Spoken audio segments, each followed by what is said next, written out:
Good morning and welcome to the District of Columbia Court of Appeals. I'm joined this morning by Associate Judge Deal and Senior Judge Washington. We have three cases set for argument this morning. Our first case is Corporate Accountability Lab versus SAMBAZON, Inc. Are counsel ready to proceed?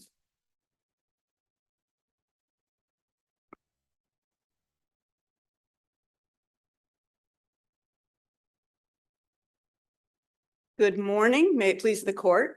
I am Renee Wickland and I'm appearing on behalf of the plaintiff appellant, public interest organization, Corporate Accountability Lab, which is also called CAL. And I'd like to reserve 3 minutes of argument for reply. Can I direct you to, I guess, the first question on my mind is whether Cal preserved the argument that there was no true conflict here. Absolutely. And that's a good question because I think that the SAMBAZON has actually argued waiver on a few points here. And the purpose of the waiver doctrine is to avoid hearing arguments that were not passed upon by the lower court. In the words of this court, regardless of whether an argument was pressed or how it was presented to the lower court, so long as the lower court passed upon the argument, it can be heard on appeal. So with regard specifically to whether there was a question of conflict of law, was that the question you were asking about? Well, when we're looking at conflict of laws, here we have the District's Consumer Protection Act, CPPA, and you have the California law, the UCL. The trial courts was faced with trying to determine whether there was a conflict between the two laws to determine which law to apply. And the first part of that analysis is to look at whether there's an actual conflict between the two statutes from the different states. And you argue in your briefs that there was not one. And so the trial court erred in how she did her analysis. But I'm not clear from this record whether that argument was preserved by Cal. I think that the argument was preserved. I do think that it was argued when we say there is no conflict of law, they're trying to manufacture a conflict of law. And I think that it was definitely passed upon by the Superior Court, which began its opinion acknowledging that it has a conflict of law. We do think that the Superior Court was mistaken in how it conducted an analysis of the conflict of law. I understand the second half of that, but on the first half, where are you pointing to in the transcript? And you said they're trying to manufacture, just give me some citations to where you think you preserved this. Sure. In the opposition to the motion to dismiss on page 8, we argue that at the pleading stage, there was nothing to suggest that DC law would not apply to this action and that SAMBAZON was trying to manufacture a conflict of law. Can I ask a question following up on the issue, assuming for the sake of argument, it's been preserved and not waived here? Why isn't there a conflict here, a true conflict, given the circumstances of California's UCL, which was amended to require that injury be shown, and the purpose behind it being the amendment being to prevent the type of lawsuit that you're bringing here without there being some type of injury because of the potential for harassing small businesses. So that's different than here in District of Columbia. You're not arguing that the same standing requirements are met regardless of whether you are in California or the District of Columbia, are you? Sure. I would argue there's no conflict for 2 reasons. Number one, what we have to be looking at is whose policy interest is at stake here, California's or the District of Columbia. And I think that the California UCL is designed to protect the rights of 2 groups, business competitors in California and California consumers. This is an action strictly on behalf of DC consumers. Those interests are not at stake. Secondly, it's actually a conflict of standing, not a conflict of the substance of law. There is no point at which SAMBAZON has said, oh, you know what? Corporations who are California-based are allowed to engage in false advertising. It's okay for them. No, it's all a question of who can bring the action. So substantively speaking, both statutes preclude false advertising. I mean, it's a very intriguing point. What's your support for that? For which point? For the point that conflicts of standing, I think they cite to a Judge Hogan opinion from the DDC. maybe a 2006 case, the name escapes me. And I didn't see much discussing this topic, whether or not sort of a real party in interest or standing conflict between jurisdictions really amounts to a conflict of laws that requires resolution. It's instead, I think the argument is something, we're not talking about the substance of the law, the liabilities or rights that are conferred on anybody. We're just talking about who gets into court. Yes. And they have some cases saying, well, no, standing is part of that. And what's your best support for saying it's not? Well, I don't think they actually do have any cases that say in the public interest private attorney general arena that standing is the operative question. For example, in Your Honor's Petrangelo opinion, we had a statute that it was contended, well, this exempts attorney-client privilege from the statute altogether. It wasn't a question of who can bring the action. So if you look at the cases they've cited, there is none. As a matter of fact. I thought Tosco was the one that I was referencing. Do you have a way to distinguish that? That was the Judge Hogan opinion out of the DDC. I think they cite to it, and I think it's 167 F sub 2D 65. And that was the. I don't mean to catch you off guard. You can save it for rebuttal if. I had thought that said that standing to bring suit was raised a genuine conflict of laws, but I could be wrong. That was my reading of it. I would need to revisit it to know if I got that right. I don't believe that was in the private attorney general context at all. I think that actually is an important point here, because I do think that Superior Court really overlooked that point, and we should be keeping it in mind when we look at this, because as Your Honors well know, this happens all the time. We have a public interest plaintiff located outside of the district, as very few are actually located inside the district, who come to represent DC consumers under the statute against a corporation that is advertising and selling product in the district, but is not actually based in the district. I was compiling cases where it happened, all of these cases. But that's important, because if we look at what the legislature intended in the 2012 amendments that created what we call K1D standing, the public interest standing, they created a nexus requirement, and they said you can bring these cases under district law as long as you have a nexus to the interests of consumers. And I think that the legislature could have at that point included within the nexus that you're a DC public interest organization, but they didn't. And I do think that was intentional, because they stated they wanted to throw the blanket as widely as possible when it came to who could bring these actions. So we can look at it, I think, in either of two ways. First, that the public interest plaintiff is standing in the shoes of the attorney general of the district, as they are called private attorney general actions. Or second, that the public interest plaintiff is standing in the shoes of DC consumers. But either way, it's clear that this is an action on behalf of the general public of the DC, which, clearly I think is important to the way that we're looking at the action, because what they're relying on are, for example, Crocus and other Rule 23 cases where you have a class representative. That's a fundamentally different relationship than a private attorney general. What the trial court concluded here is looking at it differently. And I guess I'm not getting a clear sense of why this was the wrong way to look at it, in your view, that the purposes of the statutes are similar to protect consumers. California goes about it by requiring that there be an actual harm that is redressed, and the DC statute looks more prospectively at prohibiting future harm by addressing, in this case, the marketing concerns that you raise in your complaint. And so under the California statute, according to appellees here, you would not have been able to bring an action to protect any consumer interest, and therefore the conflict arises here. Sure, the California statute respectfully has nothing to do with the interests of DC consumers. There's only one statute here that covers the interests of DC consumers, and that's the CPPA. If we were to back it up, to why an analysis of conflict of laws is even necessary in the first instance. In the words of this court, it's necessary when you're presented with a set of facts giving rise to a lawsuit that justifies in constitutional terms application of the law of more than one jurisdiction. So I think that the first thing we have to ask is whether the DC court was bound to consider the law of another jurisdiction at all. I mean, certainly there's no objection to holding SAMBAZON to district law.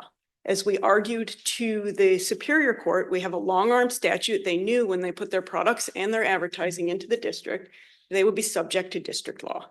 So there's no Can you just- constitutional concern with. I'm sorry to interrupt, but please. can you just extrapolate on what you mean by putting their advertisements into the district? So I mean, we're on the pleadings here. What are the facts about them advertising? I mean, you know, advertising is so ubiquitous these days. If you're talking about the internet, you put something, SAMBAZON has a website that's accessible in the district. Does your complaint kind of spell out? Do they target DC consumers? Do they have a large market share in the district? I think those all might be relevant to the 4 factors if there is a true conflict. Yeah, well, we haven't got to discovery yet, so I can't answer questions on, Yeah, you know, what what's are the what are the size of allegations? their market. But they have a product that's packaging using a seal that is a Fair for Life seal that purports to give certain representations about the product. And then they put out social media and other web advertising that says, oh, this is what it means. It means that we're ensuring that there's no child labor in our chain. But I think as to the question of whether they're specifically targeting district consumers, unfortunately, it's just not the way advertising works anymore. Right. You know, there's no magazine where you tear out the page and hang it on the, you know, on the refrigerator like you did when I was a kid. It is ubiquitous. That's what we're talking about. But you're also targeting the labels, the labels on the products that they ship into the district and Yes. sell here in the district. Yes, and then. And other- they're the same labels that they put on all of the products they Correct. ship anywhere in the country, correct? I'm not aware of any special label for the district or any legislative intent that would be necessary. Well, I'm with respect to legislative intent, perhaps not. With respect to sort of K1D standing, which you seem to be arguing now, which was not what you were arguing before. Weren't you arguing K1C standing? Did you had standing under K1C? No, we argued primarily over K1D standing. We have C standing in the complaint as well, but Okay, I feel so you, C standing can sometimes be a backup, I guess, because K1D standing, when you're a public interest organization, which Cal is much broader. okay, and here, the argument is that based on those labels that are in the District of Columbia, a district resident could have sued. And so you're representing the interests of those people who could have sued because they're district residents under K1D. That's correct. The injury is statutory. So under 283904, as soon as misinformation enters the district, it essentially injures, you know, regardless of whether anyone has actually been misled, the mere presence of the misinformation in the district does give rise to statutory injury. But doesn't that conflict with what you were arguing earlier, that there's no interest here that California has in this case that need to be protected? Because if California is where they're generating all of this information, they're writing all these ads, they're producing all of this material that you claim is now infiltrated the District of Columbia and misled the consumers, why doesn't California have an interest in protecting what their companies are producing? Because in essence, you're enjoining the entire country, because if you say they can't use that in the District of Columbia, they have to change their labels, they have to change their advertising. Don't they change that for the entire country because it's ubiquitous? Well, respectfully, Judge, I don't know. It's my understanding that you can control where web advertising and whatnot is available if you want to. I was talking about labeling primarily, but Sure. I don't know that in the District of Columbia, there is a web address that you can necessarily cut off from Maryland and Virginians that they can't pick up. I'm not even aware that you can keep people in any place from accessing a web address if they put it in their computer and look for it. But the bottom line is, so it's certainly not going to be targeted for the District of Columbia. You've responded that way to Judge Deal. So how is it that California has no interest when you're talking about there's no conflict? Well, I think that when we can fall back on there's no conflict, there is no point at which SAMBAZON has said, look, California allows us to mislead consumers.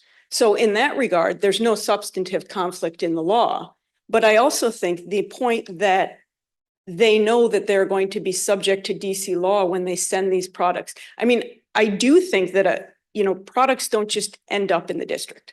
They need to be distributed and sent to the district. Now, I recognize that we don't know that much right now. They've averred that they are a Delaware corporation headquartered in California and operating on 5 continents, selling products in 45 countries. This seems pretty sophisticated, and they know that when they're sending their product into the district, they are going to be subject to the CPPA.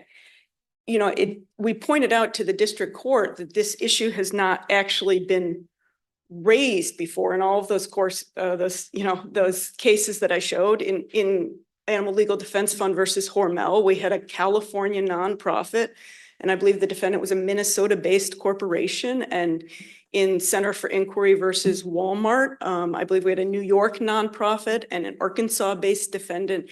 It just hasn't come up, and I don't think that that's coincidence or oversight. I don't think no one ever realized it before. I think what you're saying, but correct me if I'm wrong, is that if their argument is right, then in all of those cases, there was a true conflict of laws.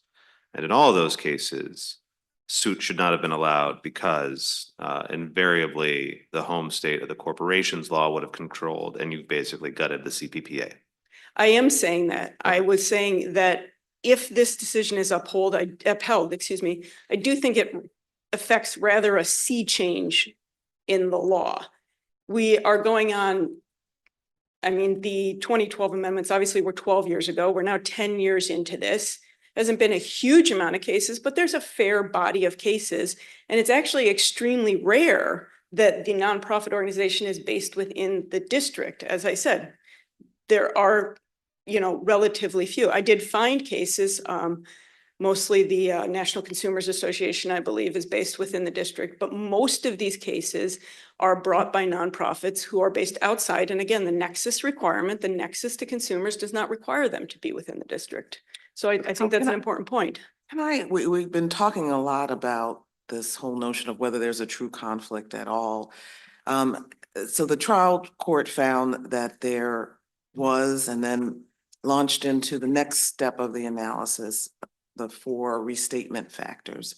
And you argue that she analyzed those incorrectly by finding that they weighed in favor of bringing the suit in California. And this goes to some of what Judge Washington asked you in his question, I think.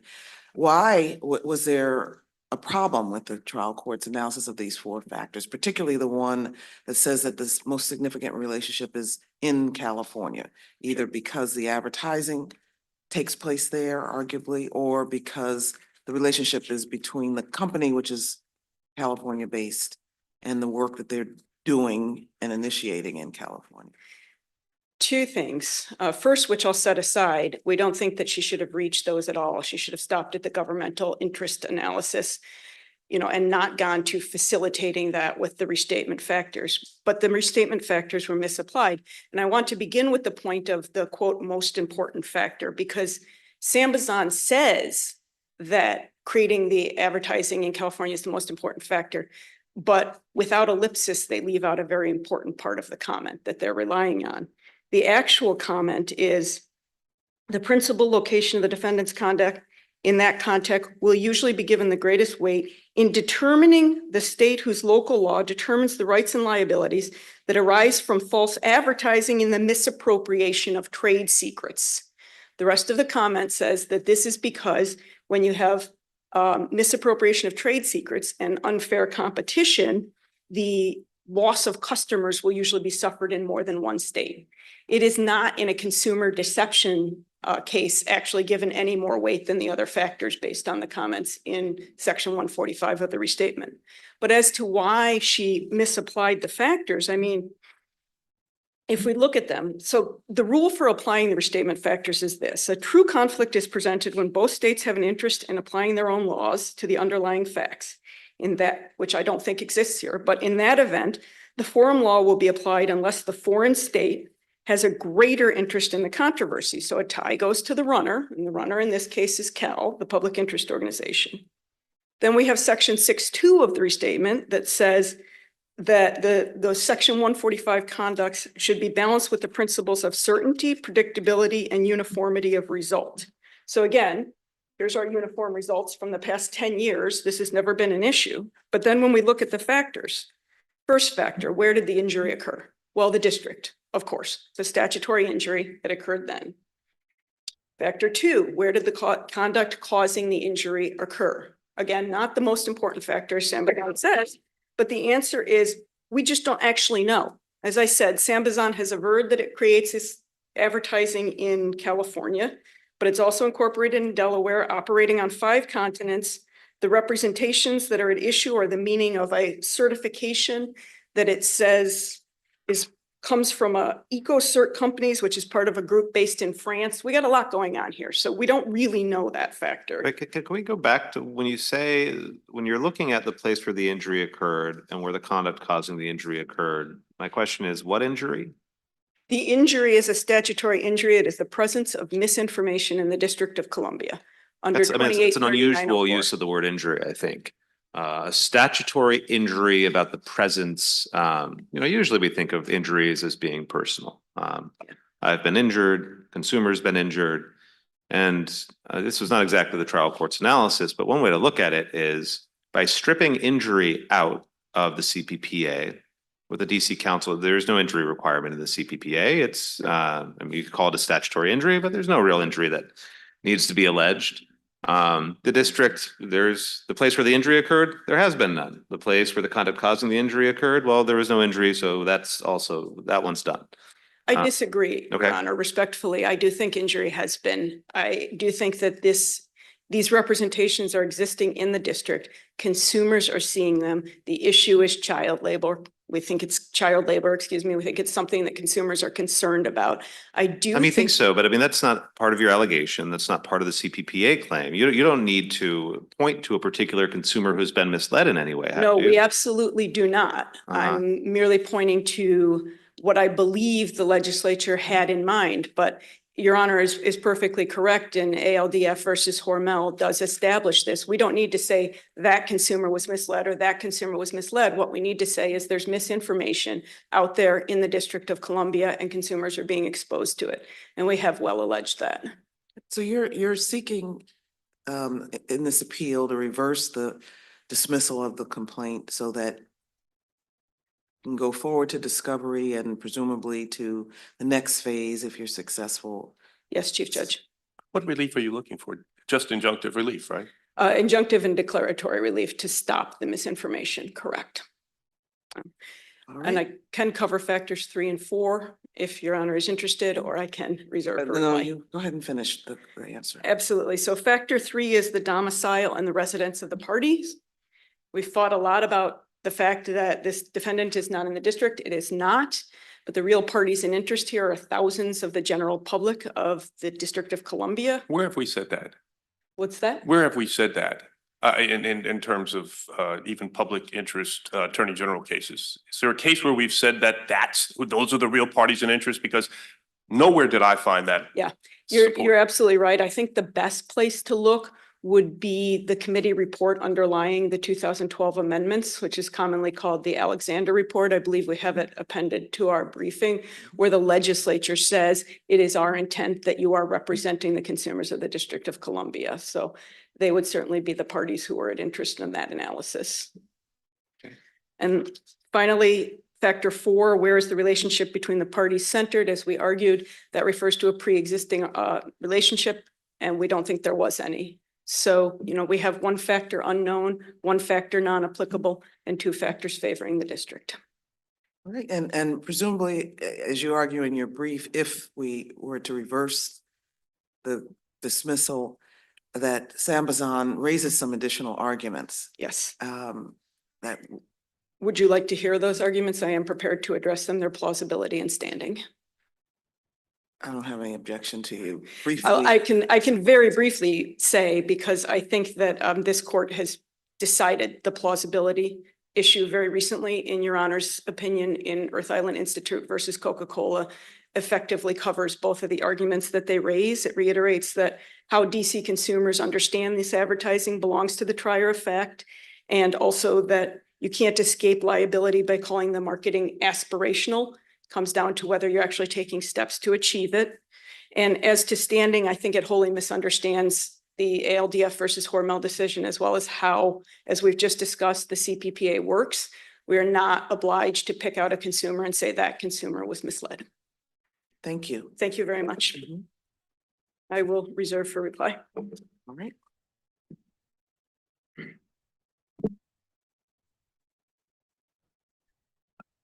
Good morning, Your Honors. May it please the court, Ryan Kusid, Venable LLP, on behalf of the defendant appellee, SAMBAZON Inc. Good morning. I know we started off the discussion this morning with waiver. I don't want to belabor the point, but do think it bears repeating a number of the arguments that are at issue in the briefs that Ms. Wicklund just covered in her opening remarks were not raised below. Whether there was a true conflict, that the argument that Cal has organizational standing under California law, any dispute as to California being the location where SAMBAZON creates its policies, procedures, advertisements. I think they argued for the first time actually in their reply brief on appeal that the third restatement 145 factor weighs in favor of DC because they're arguing, because they're representing a class of DC consumers. I think that's footnote 3 in their reply brief. And the fourth factor, this argument that the fourth restatement factor does not apply here at all, was not covered below. So in our view, all those issues are raised for the first time on appeal, and we've cited cases in the briefs. I'm sure Your Honors can think of We 1,000 still others. are able to review de novo the analysis that the trial court undertook. Certainly, Your Honor, But you're absolutely correct that the standard is de novo review here. We're simply noting that, generally speaking, on appeal, we don't consider arguments that are raised for the first time on appeal. And in this particular instance, there are a number of them.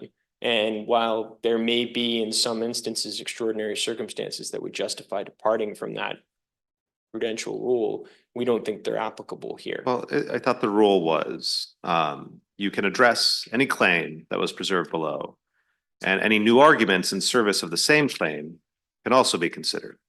So, we have cases that distinguish between an argument and a claim. So here's the top line claim. DC law should apply. That was definitely preserved below, right?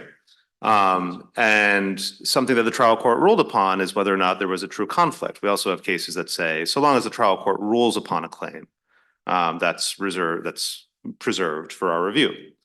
So we have a ruling that there's a true conflict. So they might have new arguments in support of their view that DC law applies. But at bottom line, the claim is still the same. I mean, it's sort of, it's often a very sort of gray area. What is an argument and what is a claim? I'll grant you that. It's very difficult to police. But if we have to ask ourselves, is there a conflict of laws? And then which side should that conflict be resolved in favor of? We just ignore arguments if they didn't make them below. I mean, that sounds like you're on the wrong side of the claim argument divide to me. Well, I think, it is a gray area. From our perspective, a number of these arguments, there was no discussion whatsoever below. There's no suggestion below, for example, that there was anywhere other than California where SAMBAZON creates its policies. Considering that that's the factor that's given the most weight, and I respectfully disagree with Ms. Wicklund on that point. I mean, she cited to the restatement. I mean, this court's decision in Wishkowiak makes very clear that that's the factor that's given the most weight in a CPPA case. That's what we have here. So I think the fact that that was not raised below, even if it is a gray area, and even if the court might be inclined to, say, oh, maybe this is an argument versus a claim, in our view, that's something that the court should not consider for the first time on appeal, given the nature of and its importance to this case. Having said that, I think that setting aside the procedural issues, the Superior Court got this right. And there's an underlying theme in the briefing, and I think we heard a little bit of it from Ms. Wicklund just now, that, this was a departure, that this will, I think, Your Honor, you put it as gut the CPPA in some way. we just think that's completely backwards. And there's a long line of cases, both from this court and the DC federal courts, from Washkowiak to Jones v. Clinch, Pietrangelo from this court, bunch of DC federal court cases that were cited in the briefs, all of which deal with a conflict of law in a CPPA context. And it's not clear to me why an individual who brings a claim under the CPPA still has to deal with choice of law issues if they arise in a particular case. But a public interest organization under K1D is somehow exempt from having to deal with a conflict of interest question. When you say it's backward, Yeah. I just want to understand, if you're right and the trial court got this right, then I'm pretty sure, tell me if you think I'm wrong, the lawsuit in ALDF versus Hormel could not have gotten off the ground. The exact same analysis would apply. It was a corporation based out of Minnesota. And, that's where they came up with their advertising. That shouldn't have gotten off the ground. The Center for Inquiry versus Walmart shouldn't have gotten off the ground. I think it was an Arkansas corporation. I don't remember where the Center for Inquiry was, but somewhere else. And so I would understand the import of your argument in the trial court's ruling to be, look, district, if what you want to do is give any old citizen or any old consumer rights organization standing to target advertising in the district and say, bring us false advertising suit whenever you want, you're not going to be able to do that, district. The reason you're not going to be able to do that is because, except as to corporations within the district. Any other corporation, the conflict of laws calculus is going to be resolved in favor of where they're headquartered, where they do most of their business. And you're just dead on arrival. The CPPA is done. So what's wrong? What am I missing? So, or yes, that's right. I will respectfully disagree with you here on that for a few reasons.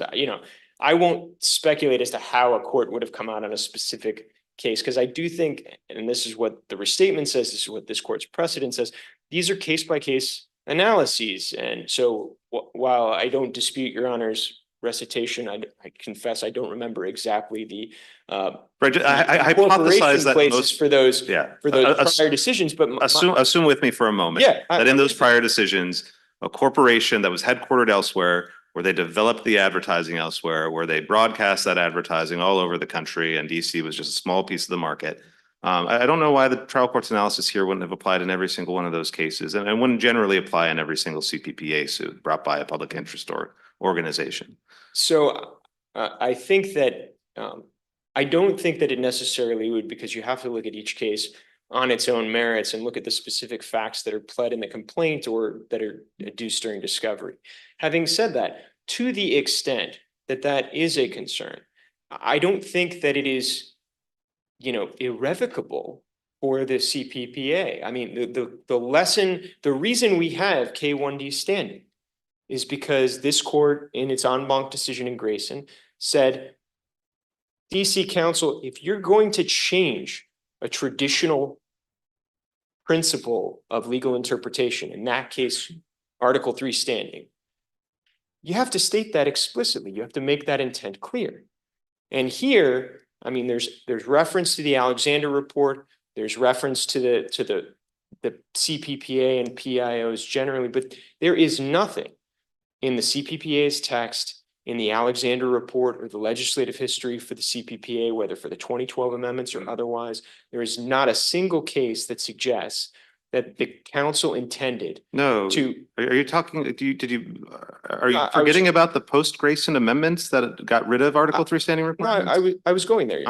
Please. I'm with you. It's okay. I'm totally with you. I just wanted to make sure. That's my point, Your Honor. Is there's nothing in the text of any of those amendments that suggests an intent to depart from traditional choice of law principles. But in Grayson, what this court said is, if you want to depart from the traditional principles, you can do that. You just have to make that intent clear. So to the extent that this would somehow have a chilling effect on PIOs, which I know they argued in their brief, which I would respectfully disagree with, in part because my recollection is that Ms. Wicklund and her firm file a number of these, and I don't believe they've stopped bringing these claims in light of this decision from last year, despite the concerns that you're expressing, Your Honor. The court, the DC Council can fix that if a problem that somehow creates a chilling effect, just like they fixed Article 3 standing after this I court's want to decision. interject. I'm sorry to cut No, cut you're you fine. off a little bit, but I am maybe misunderstanding your argument, but what I'm hearing you say is that if you're a public interest organization like Cal versus an individual bringing suit under the UCL, that you don't have to go through a choice of law analysis? I mean, I think that's the whole discussion that we're having here. I don't think we are suggesting that as a public interest organization, you're exempt from the analysis of whether or not a choice of law for either jurisdiction, if you're an out of jurisdiction public interest agency, should apply. But that's what I'm hearing you say. So Oh, correct me. oh, yes. if I'm So wrong, our, 'cause our that- view that- for The whole issue here is whether the trial court correctly conducted the choice of law analysis, not that she failed to conduct one or presumed that one wasn't needed. You're absolutely right, Your Honor. And I apologize if I was unclear in some way. For the record, our view is whether it's an individual bringing a claim under the CPPA in DC courts or a public interest organization under K1D of the CPPA, conflict of law principles still apply unless and until the DC Council says, you know, we want to exempt public interest organizations, for example, from those requirements. Okay. My understanding of the argument that Cal is making here is essentially that when a PIO brings a claim under the CPPA, under K1D standing, they shouldn't be subject to conflict of law Okay, principles. And well, I disagree with that. Yeah, I for the didn't reasons that I understand know. their argument that way, but we can clarify that on their rebuttal. But what I wanted to focus you on, if I Sure, could, please. are how the court analyzed the 4 restatement factors here. Yes, And you know, we said that if the factors are in equipoise, right. then the tie goes to the local jurisdiction. And the trial court found the first factor weighed for DC, second factor weighed for California, a third factor weighed for California. But the analysis seems a little awkward when you start talking about where the product or where the action that caused the injury originated. You know, and that's what led us to the long discussion about advertisement being ubiquitous. And I guess it doesn't make sense to me that our analysis should weigh so heavily on that second factor, which is what I hear you suggesting with SAMBAZON, that we should be focused most on where the product or the misleading or allegedly misleading information was created. Why should that be such a primary focus when we're looking at these 4 factors? Well, our view, and we think the Superior Court applied the precedent correctly, is that based on this court's precedent, Washkowiak in particular, the restatement comment, I believe it's comment F of the restatement in section 145 says that factor in a false advertising claim is entitled to greater weight. And I think that's because you have a situation where, you know, and this is a good example. I mean, I believe Judge Deal had asked, you know, where in the complaint it talks about, you know, the advertisements. It's paragraph 60 of the complaint, A18 of the record, talks about this is based on the internet, right? This is based on SAMBAZON has a website and its internet advertisements are allegedly misleading. And I think that the restatement and this court's precedent adopting the restatement says that the second factor is most important because when you have a situation like that, that's something that crosses multiple states. So in order to look at like which state has the greatest interest, the interest in regulating a company that's operating and sending out allegedly misleading information from the state bears more weight than the fact that each of the 50 states, for example, for something like a website could potentially have an interest because that's where the conduct, where the injury occurred, excuse me, as opposed to the conduct that caused the injury. Can I ask you about the weighing? Yes, Washkowiak does suggest that is the place that has the greatest interest. However, the other factors as weighed by the trial court seem to sort of break up the analysis on contact and significant contacts to sort of give two significant contacts to California. You're, again, the same issue. That's where your company's headquartered, right? And you're a party in this matter, and then weighs them in such a way that it weighs it in such a way that, of course, it finds that California law applies and standing is not met by Cal.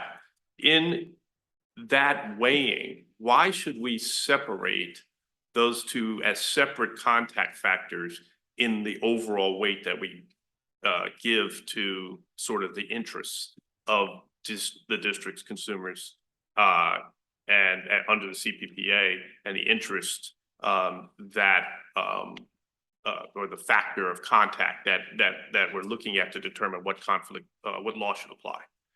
So, I mean, I'm really asking, I don't understand if the significant contacts really are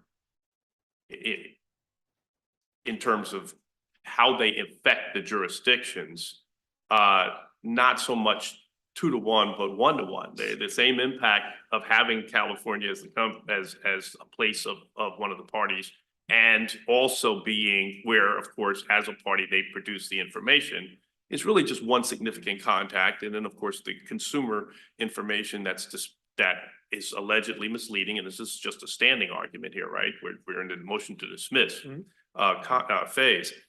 Why isn't that contact just as significant at this stage of the proceeding, such that if they're in equipoise, the district's law should apply?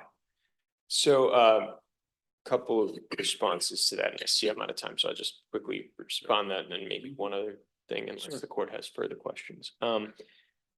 I don't think that they're in equipoise, if only based on the precedent that we talked about with Washkowiak and in the other cases, and the restatement saying that the second restatement factor, where the conduct causing the injury occurred, is entitled to the greatest weight.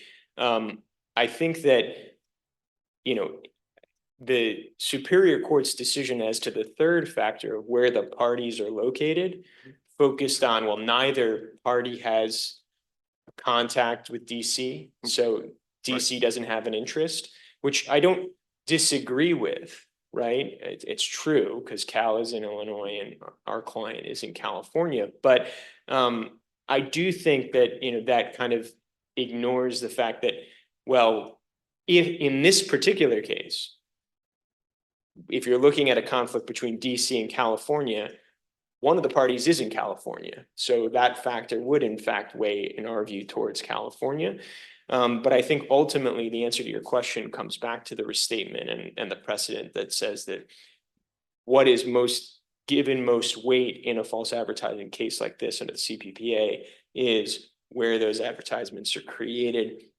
And that's California here. Do we give those the most weight at this stage of the proceedings?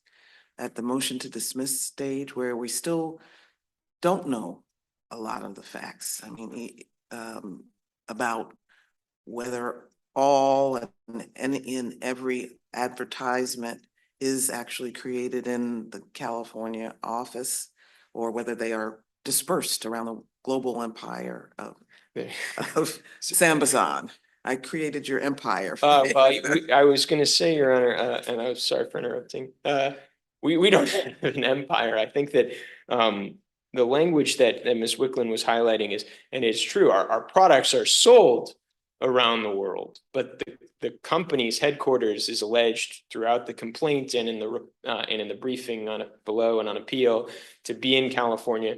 There's no suggestion anywhere in the complaint or in any of the briefing, even on appeal, that anywhere other than California is where our client is, you know, has its headquarters, is engaging in its operations and as to these issues, the advertising. So I don't think there's any new facts that would bear on the choice of law analysis that are not before the court based on the allegations in the complaint. And certainly they have not identified any specific facts. There's references to, lingering uncertainties and, the nature of our operations, but there's no actual specific assertion of, well, here's another place where we would need to get discovery on to figure out where the advertisements are created. And I think that's because, to your point, Your Honor, while we would love to have an empire, I think, and we sell in a lot of places, the operations themselves are in California. If the court has no further questions, I know. I've got one. sure. Well, it's kind of a two-part question. First, could you remind me what you're relying on for the proposition that the place where the advertising is created is the most important factor? And the second is, could you defend that for me for a bit and explain why that makes any sense? I mean, if I'm a corporation and there's one jurisdiction that, let's say it's a free-for-all, or they promote trolling. They say, we are in favor of false advertising. This is, we'll call it deal land. We like people being misled. We just like the world to be confusing. Corporations, open up your headquarters here. In deal land, you can say all the false things you want. And then they don't advertise in deal land. It's just me. So there's not a lot of consumers around. And then they go and they spit their false advertising across the nation. Why is them coming to deal land and creating their advertising there? So one, what's your precedent for that? And two, why? What's the rationale underlying that? I will confess I have not seen a case that matches the facts of deal land. And The proposition that wherever it's I created understand- is the most important factor. The restatement 145 comment F specifically says that the factor that's usually given the greatest weight in a case of false advertising is the second factor, the place where the conduct causing injury occurred. That was adopted by this court's decision in Washkowiak. I believe it has also been. Why do you think the place where the conduct causing injury is where it was created instead of where it was dispersed? I don't. There's no injury until I mean, if I create something in deal land and I broadcast it in California, where's the injury occurred? Where's the false advertising injury? That's happened in California, right? There's two different factors, right? The place, and here, what Cal has alleged is that the place where the injury occurred is DC, that DC consumers are misled. That's what their allegations are. But that's the first factor in the restatement 145 analysis. The second factor is the place where the conduct that caused that injury occurred. And the restatement comment F for section 145 says, in a case of false advertising, the second factor, the place where the conduct that caused the injury occurred, is given greatest weight. And I think it's because what I had noted previously, that you have a situation where, otherwise you have no way of determining. You have 50 different states in a website kind of advertisement case. So the second factor is given the greatest weight, and the precedent again is this court's decision in Washkowiak. I believe it's been adopted by this court since then, and certainly applied by the Superior Court here, and a number of the DC federal courts dealing with this kind of conflict of law situation in a CPPA context. Can I ask? Oh, I'm sorry. I just wanted to make sure I was. No, the no, Judge please. Deal. I think I've got the answers. I think I've got your answers. I have just one final question, and that is this: if, in fact, that is the predominant factor in our analysis, was your response earlier to Judge Deal in regards to all those other cases where we've decided that, or at least we've not found that the choice of law factors weighed in favor of a different jurisdiction? Are you saying it's because it wasn't raised in those cases, or are you saying it's because we misapplied the factors? To the best of my knowledge, Your Honor, this is the first case that deals with choice of law in the context of a public interest organization claim under K1D of the CPPA. Does that Okay, answer your question? That answers my question. If I could, just one brief other point. Obviously, we believe that the Superior Court got it right and choice of law is dispositive here. I would just note, to the extent that the court decides to consider the other arguments, we rest on our briefs on the standing point.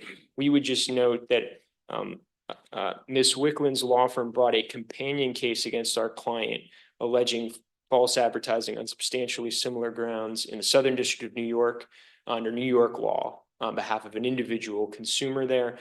That complaint was dismissed with prejudice under 12b-6 at the end of September. And I'd just like to provide the cite to that just in case the court does need to consider that. It's 2024 Westlaw 4308812.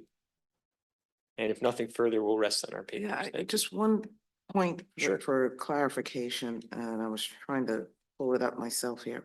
But SAMBAZON in its answer to the complaint specifically says that the advertisement arm of its operation operates only out of the headquarters in California? Or did it just answer that they're headquartered in California? So because this is a motion to dismiss, we did not file an answer, Your Honor. In our motion to dismiss, we acknowledge that, yes, that's where our operations are in California, where Cal alleged that we're headquartered. And at no point during the briefing below was that disputed. Does that So, answer your question? Not quite, and I misspoke about the answer. that's What I okay. meant was your motion. Did you specifically argue that your advertising takes place only in California where you're headquartered, or did you state that you are headquartered in California? I can give you the exact record site if you give me a moment, Your Honor. But I believe it's the former, and it would be at page 835 of the record, Your Honor. Okay. All right, Thank you, Your Honors. All right, counsel, we have a couple minutes reserved for rebuttal. I'll try to make it quick. We've gone quite a while. I'd like to address 3 points. First, no, where the advertising is created is not the most important factor. Please go and read comment F. It's about business disputes when you're losing customers in more than one state. As to its adoption in Washkowiak, and I realize now I believe Washkowiak might have been the case you were talking about earlier, Judge Deal, when I was a bit flummoxed. If we look, and Judge Washington, I think you were on the panel there, it's about loan servicing. It's a class action about loan servicing. But there is something that I think we can get important here out of the Washkowiak analysis, which is that the governmental interest test and the restatement factors are not one and the same. You reach the restatement factors if you find out that the two states have the same policy interest or that the foreign state has a greater policy interest. That's when you facilitate by turning to the restatement factors. So example, in Washkowiak, we didn't get to the restatement factors until after finding Wisconsin has a powerful interest in this conduct, and because it wasn't even clear whether they were operating in the district or not. And, you know, I think that even from Coleman, which is sort of the genesis of the restatement factors in 95, you get to them after you figure out whether this competing jurisdiction has equal policy interests. And I don't think those exist here. So we don't even need to get to the restatement factors. One very quick point. Obviously, we're not arguing that we're not subject to a conflict of law analysis. I think we are, but I think we need to look at the way this statute operates when we undertake that analysis. Can you foresee any ever conflict of law being resolved in a way that does not allow for these suits into the CCPPA to be brought? Is there a conceivable universe out there of one party that could not bring a DCPPA case based on your analysis of standing? I think it has to do, based on my analysis of standing, I think that there are plenty of organizations who don't have a nexus to DC consumers, and they couldn't bring this action. But if we look at all of the cases that SAMBAZON has cited, it's conduct occurring outside of DC. It's, I rented a U-Haul in Maryland, but I live in DC, so I think I get to apply it. When we're talking about conduct inside of DC here. And I think that that brings us to the final point on this, the waiver.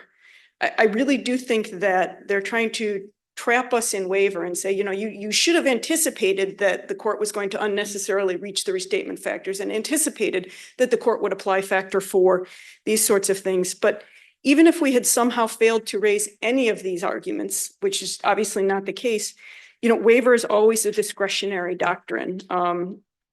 Chief Judge, you realized in the Petrangelo case, the district has a strong preference for resolution on the merits.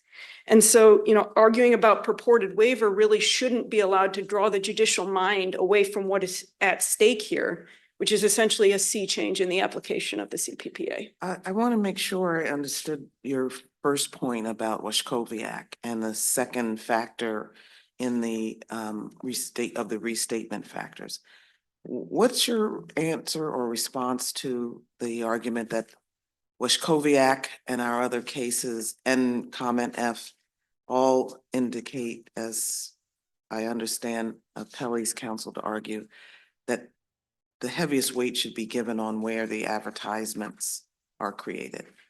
The first answer is they don't. I think their citation for that is Washkowiak, which is not what we're talking about here, a consumer packaged good that's being misrepresented. It's a case about loan servicing of loan agreements, which is a wholly different arena. But I think we can just read comment F. I mean, comment F says, and I have it here, I apologize for a second to find it. It says, the place of injury is less significant in the case of fraudulent misrepresentations and of such unfair competition as consists of false advertising and misappropriation of trade values. The injury suffered through false advertising is loss of customers or trade. Such customers or trade will frequently be lost in 2 or more states.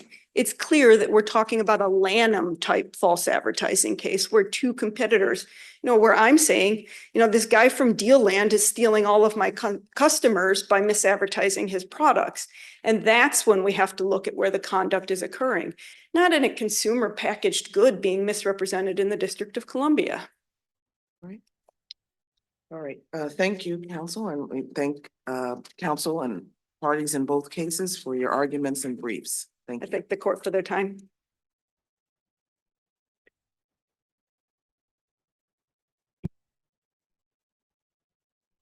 Our second case this morning is Potomac Place Associates LLC versus Walter Mendez et al.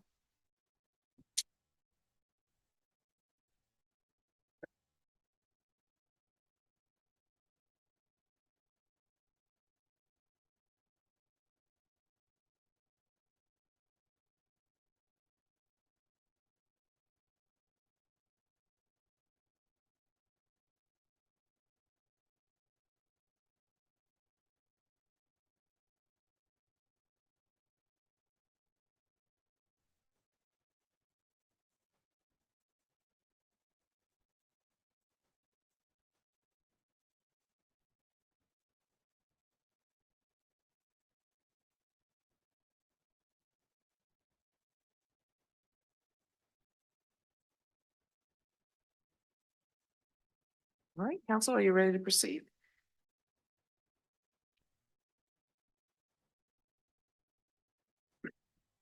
Good morning, may it please the court. Joshua Greenberg for the plaintiff appellant below, Potomac Place Associates.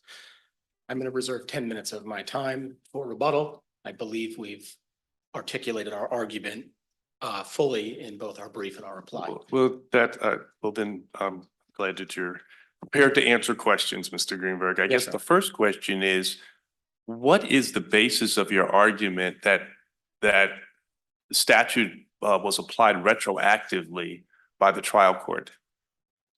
So in the trial court, the argument that was advanced is the tenant, Mr. Mendez, in 2005, when the condo conversion occurred, the vote occurred in November of 2005, he couldn't qualify as a statutory tenant. He was not low-income elderly, which was the only protected statutory tenants he recognized. He was disabled. He remains disabled. The argument that Mr. Mendez advanced was, well, you sent me my notice of intent to convert, which is the opportunity to purchase. It also contained the date by which he had to vacate. You sent it to me 14 years after the fact. The law now protects me. I'm low-income disabled. That is, as I was going to start my presentation this morning, as the immortal Yogi Berra said, it's deja vu all over again. Redmond versus Potomac Place. You keep citing to Redmond versus Potomac Place, but Redmond versus Potomac Place doesn't address that issue at all. All Redmond says is the trial court was faced with complexities, but we don't have to reach those.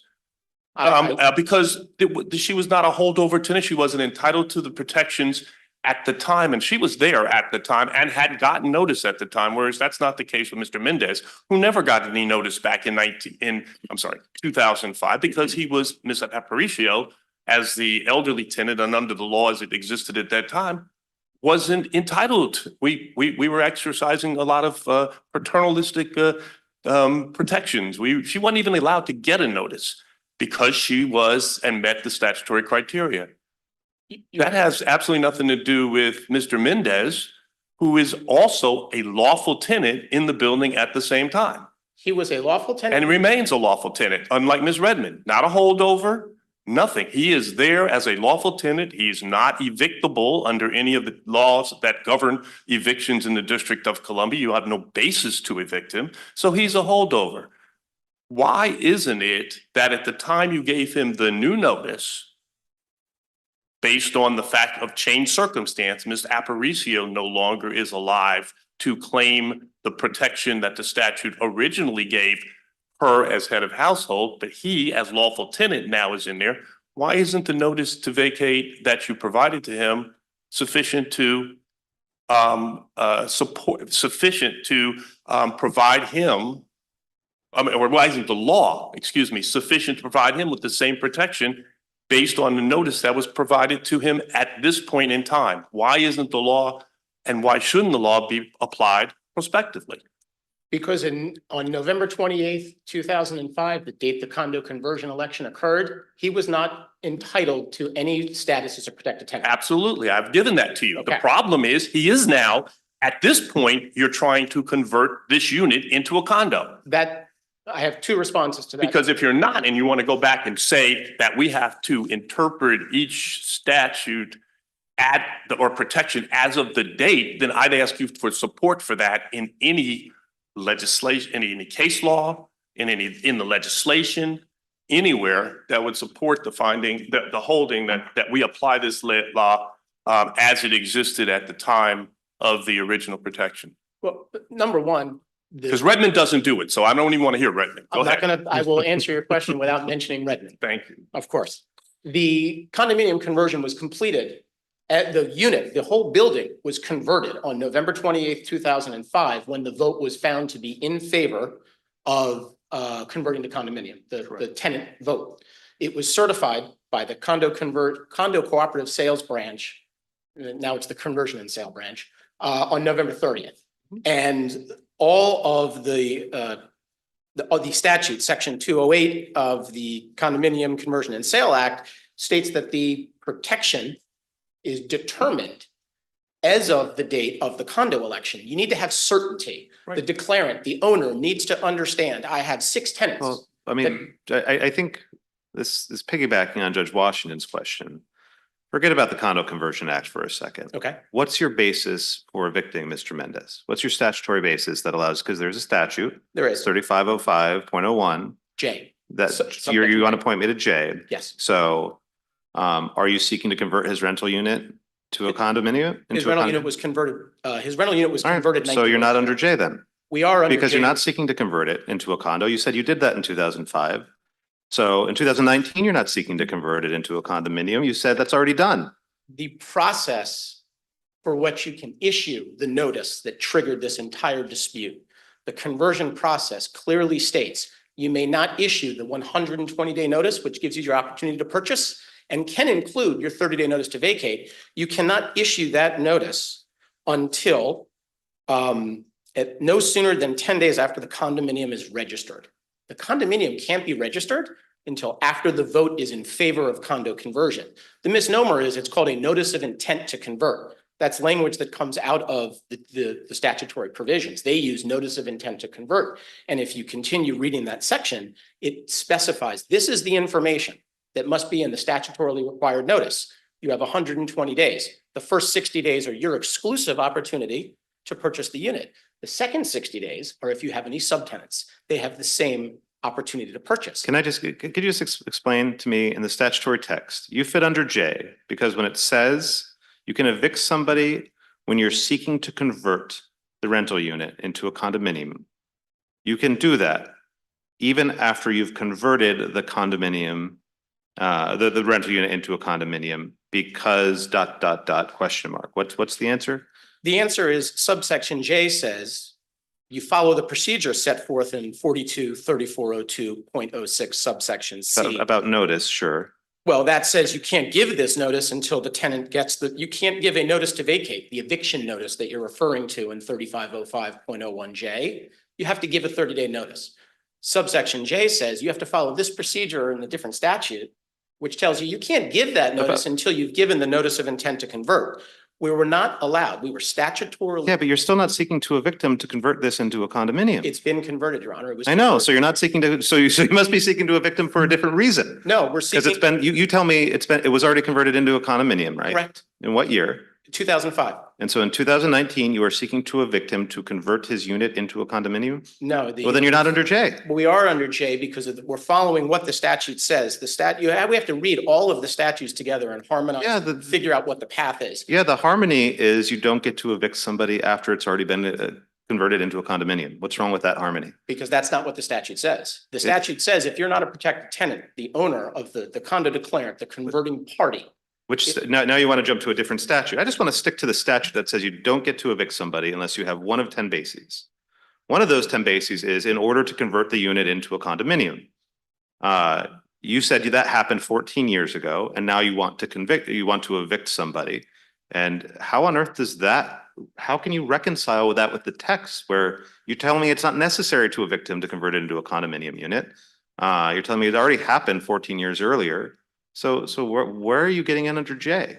Because we couldn't send the notice. So what? that So you J couldn't do it. requires. You could never evict him. So what? But that, I don't think that's, well, not that I don't think, that is not what the statute Well, what is this, contemplates. if you're gonna claim that this is a snapshot in time and that it all focuses on what happened at that point, there is nothing in the statute that says you can get rid of them at any point, whereas other states have written into their statutes an opportunity for the developer of the condominium complex to recover that through various means. The person dies, you can recover it. The statute here is silent on it. So if you're looking at a snapshot in time and you're saying that that is the point, you made your business decision, you are a developer, I looked at it, I have 250 units I can sell and I'm gonna lose 10, but heck, I'm gonna make a lot of money initially on those 250. I'm gonna do it, even though I understand these 10 people can't be sent a notice. Then that's a decision. It's a business decision. You've made it. And the way you're reading the statute, I was actually going to give you a little bit more than you're reading it. But the way you're reading the statute, it seems to me, then you can never do anything because there is no provision in the statute, in the eviction statute, for your interpretation. You're suggesting it exists, but you can't point to language. If we think about how one would have to then try to evict, if we assume just for this discussion right here, that we have to have a conversion and the notice, the 120-day notice, which can or cannot include the notice to vacate, needs to be issued close in time to the conversion, the legislature would have written that. Instead, what they did was create section 208, which says, clear, unambiguously, excuse me, this is section 208 of the Conversion and Sale Act, pardon me, Your Honor. You may not send an elderly tenant a notice to vacate and may not evict an elderly tenant unless they fail to pay rent, breach the release and do not cure, or commit an illegal act as determined by court of competent jurisdiction. those protections against eviction are during the life of the protected tenant. That is why the legislature said, even though we have, I don't know, 11 or 12 prohibited methods of evicting in the District of Columbia, these are the only 3 that you can use while the low-income elderly tenant is alive, living in the apartment. Forget alive. I keep saying alive because that's the facts that we're dealing with. Well, when you're pointing to this low-income elderly tenant language from the 2001 2001, yes, Your Honor. statute. And I'm wondering why. Because we had the elderly tenant who lived there well beyond the passage of the 2005 legislation, right? Yes. With her son who's disabled. And so now we have new language. A tenant shall qualify under this chapter if on the day of a tenant election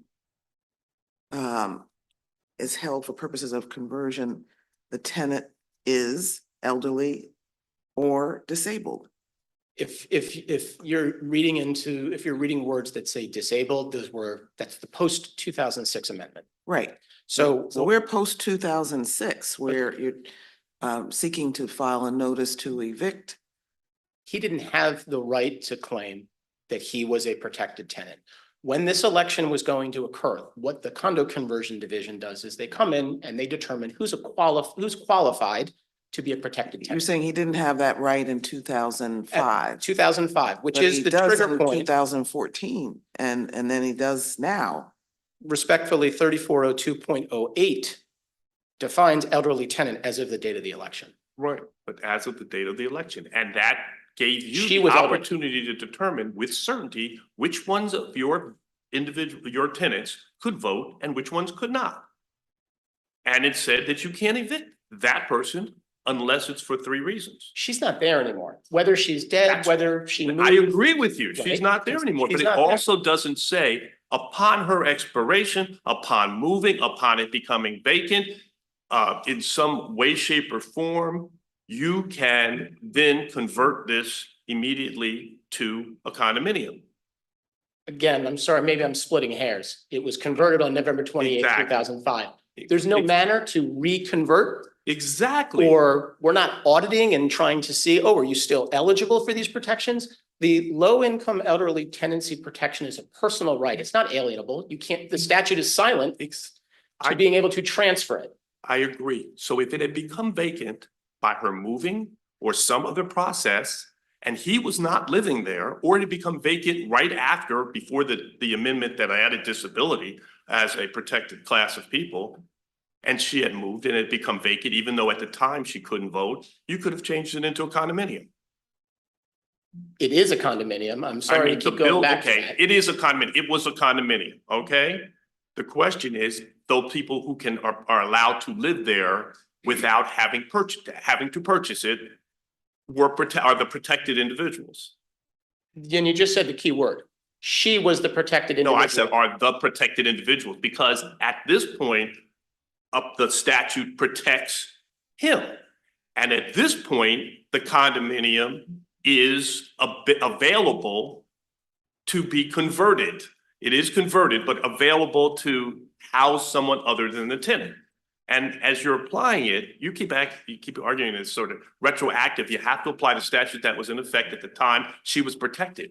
That's where I'm asking you for support. What is the law? What is the statutory language? Where is the case law? What maxim of legislative interpretation do you rely on for your argument, which is key to your whole case, that the 2005, 2005 or was it 2001? 2001 was the 2001 original. legislation that was in effect at the time of the conversion, excuse me, in 2005, now applies despite the fact the council has passed amended legislation, which became effective on the dates that are noted for that legislation become effective. Because that would have a chilling effect on condo conversions in the district. If we were to assume that any subsequent change to a law that adds an additional protected classification, I'll pick on myself. If you're under 6 feet tall, you can't be evicted. That didn't get added until 2024. The condo conversion was in 2005. Do I now get to claim the shield from a conversion that happened 19 years ago when I lived there and I was not If the protected? basis for which they're trying to evict you is a condo conversion that was 20 years ago and you're still a legal tenant, then yeah, sure. I think what Judge Washington is getting at is, Landgraf, and we have said this multiple times, it's a very tricky thing what it means for a law to apply retroactively. So what Landgraf says is a statute does not operate retroactively merely because it is applied in a case arising from conduct antedating the statute's enactment or upsets expectations based in prior law. Rather, you have to ask whether it attaches new legal consequences to events completed before its enactment. Here, they're attaching legal consequences to a current status. If you are a tenant, starting in 2006 and up until 2019, and you're disabled and low income, you have protections against these condo conversions. And what it sounds to me like is you're really trying to have it both ways. Either you do not have a basis to evict him under 3505.01J because you are not seeking to convert this into a condo because you've already done it. And then you lose because you don't have a basis to evict.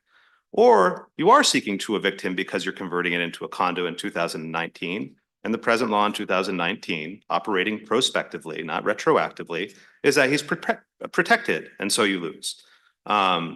So you're kind of trying to say, we want to pretend like we're converting this into a condo for purposes of evicting him, even though we did it 14 years ago, but not deal with the protections that currently apply to people who are in these converted condos. So you're kind of, you want half of the old law and half of the new law. I'm not sure I follow. I respectfully disagree that we're Okay. trying to pick from two baskets. I'll see if I can articulate my position a Uh-huh. little clearer and taking what you just said into consideration. The process to convert the condo that was in effect in 2005 was followed. The process to convert the condo includes a determination of who gets a statutory life tenancy. That statutory life tenancy is tied to someone who is a head of household, the head of, because only one person, only the head of household can vote, one vote per unit. The statute discusses, well, if you have multiple, how do you become the head of household? If you contribute more than 50% of the expense of the costs of that apartment, you're the head of household.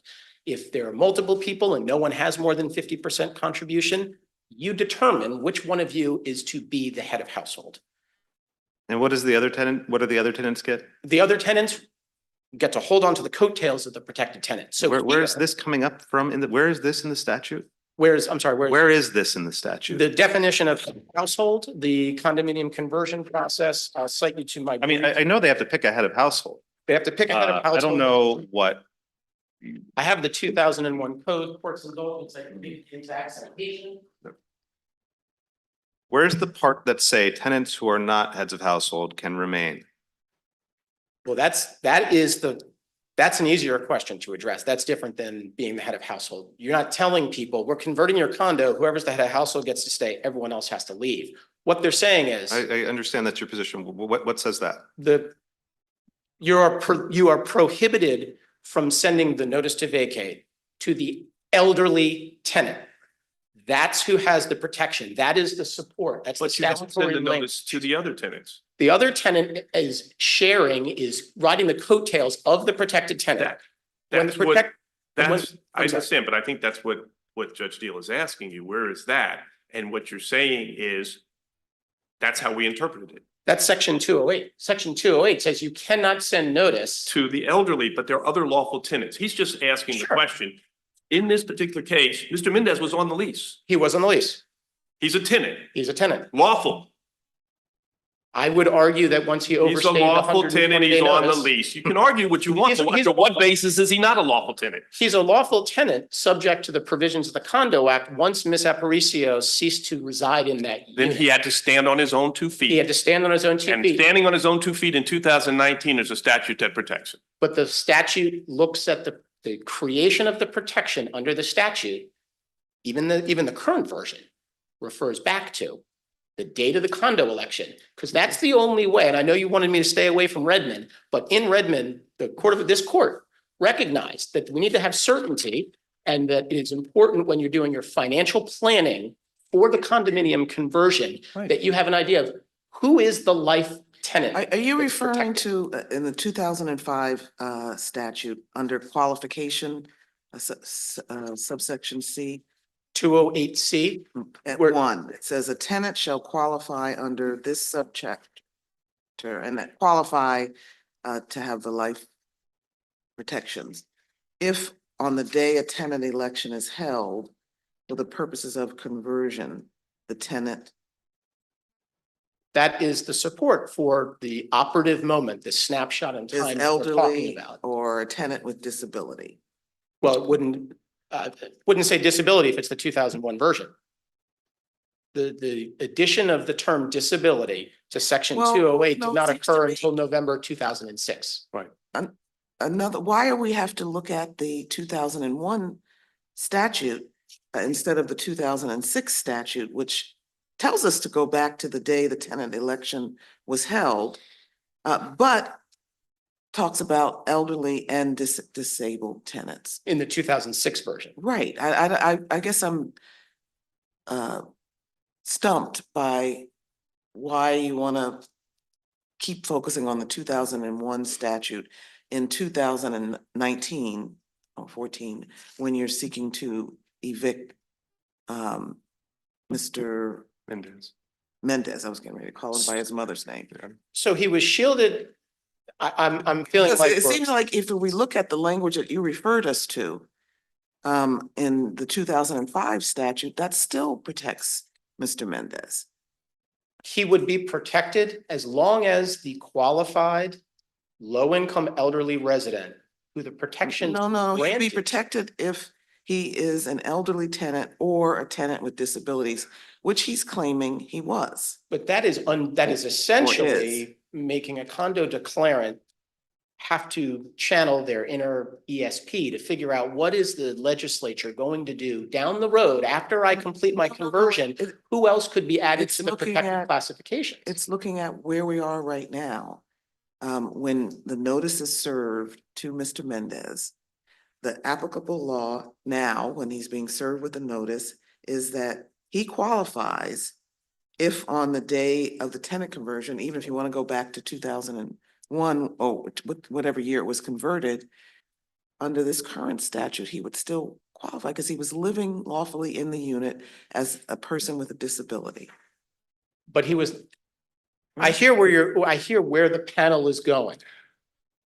What the trial court did was create a perpetual tenancy for any other tenant in a unit who's not the protected tenant. No, it created, if I'm reading the 2005 statute correctly, it created a protection for elderly and disabled tenants who were lawfully in the unit at the time of the tenant election to convert. And that, under this reading of the statute, includes Mr. Mendez. Again, and I do apologize, I am gonna go back to Redmond, where in Redmond, the footnote, tenant wasn't lawfully. but in the unit. footnote 4, the issue of retroactivity was specifically addressed by this court. And the court said, the statute, Well, two thousand six but if I- version if I didn't say could- this is retroactive If I to could cover. also, but with respect to the retroactivity, I'm not so sure we have to look at this as a retroactive application when there's clear language in the statute that makes it clear that it's supposed to relate back to the date of the tenant election to convert. If that's the interpretation that one is reaching, the logical follow through is we have created a scenario where a condo declarant who has a successful condo vote and has established a condominium, has subsequently registered it, filed the public offering statement, the plats and plans, received individual tax lots. By the way, the declarant is responsible for those units that aren't sold. Right. So for the past 19 years, the declarant has been paying the property taxes and the condo fees for this unit, all based on the expectation, the understanding that the statute in 2005 said only the low-income elderly tenant receives a life tenancy. Nothing in the 2006 amendment says that life tenancy is transferable It's not to being someone trans- else. But it's not being transferred. He's qualifying on his own. I understand your argument. I do understand your argument, and it's a good one for a developer if the act in any way said we're balancing and Redmond talks about the economic decision, but the economic decision that this elderly person, it's a gamble. This elderly person's going to live 5 years. Let me ask you this question. Do you happen to know of the 10 people whose units were not convertible at the time, how many of them were there 5 years later? I don't know How many of them were there now? I believe right now it is 2 units. Okay, so there's 2 units left. That's a financial sort of decision risk. And there's risk in everything. You're looking at it saying 215 of these are going to go. I'm going to make money on 215 of these. I'm going to have to carry these. I can guess actuarial tables, 5, 10 years. That's a financial risk. And there's also a risk they could change the law, because that's always a risk. The legislation here that the council passed doesn't talk about that at all. There is nothing in the language of the reports or anything that says we're concerned about whether the developer can actually predict when they will be able to convert so they can get money, because you don't know how long. She could have lived to be 104. Sure. She could still be alive. So this argument of financial certainty doesn't have any basis in reality. And footnote 4, at least my reading of footnote 4, seems to find or hold against you, because it says that such an interpretation in her case would indeed be a true retroactive application of the statute and would run contrary to the well-settled principle that retroactive applications of legislation are not to be presumed absent express legislative language or other clear implications that such retroactivity was intended. You're asking us to apply the 2001. I'm confused about that, because the 2001 legislation to this case, right? Retroactive. Well, it's not actually, it's more prospectively, but the bottom line is prospectively, the legislation that's in effect now is the legislation that would control, unless there's express legislative language that says, and council knows how to do this, trust me, that in fact, the date of the condo conversion establishes the only date under which this law is to be interpreted, or this law can be applied. And therefore, if in fact there is a tenant who has life tenancy, at that point, that life tenancy ends at the time the unit is vacated by that individual, and no one else no other person in the unit who is a lawful tenant may remain. I mean, it's just nothing here. That's why I keep asking. You're looking at footnote 4, but footnote 4 doesn't really help you. In the Redmond decision, the Court of Appeals also commented, which applies here, that not only did Miss Redmond did not apply for or certified as disabled. The Court of Appeals continues and said, because she couldn't, because the law at the time of the condo election didn't allow her to do that, she didn't even make an application. This is the same building. This is the same conversion vote. She wasn't a lawful tenant. She couldn't do it because she was not a lawful tenant. In November of 2005, when the conversion occurred, she was a lawful tenant. She could not say, I'm disabled, certify me as disabled, because the statute didn't contemplate that. The certification is required. The certification of low-income, elderly or low-income disabled must be done by the date of the condo conversion election, so the correct number of qualified voters can be determined. And that was what happened in this case is exactly what happened. And in Mr. Mendez's case, he now qualifies.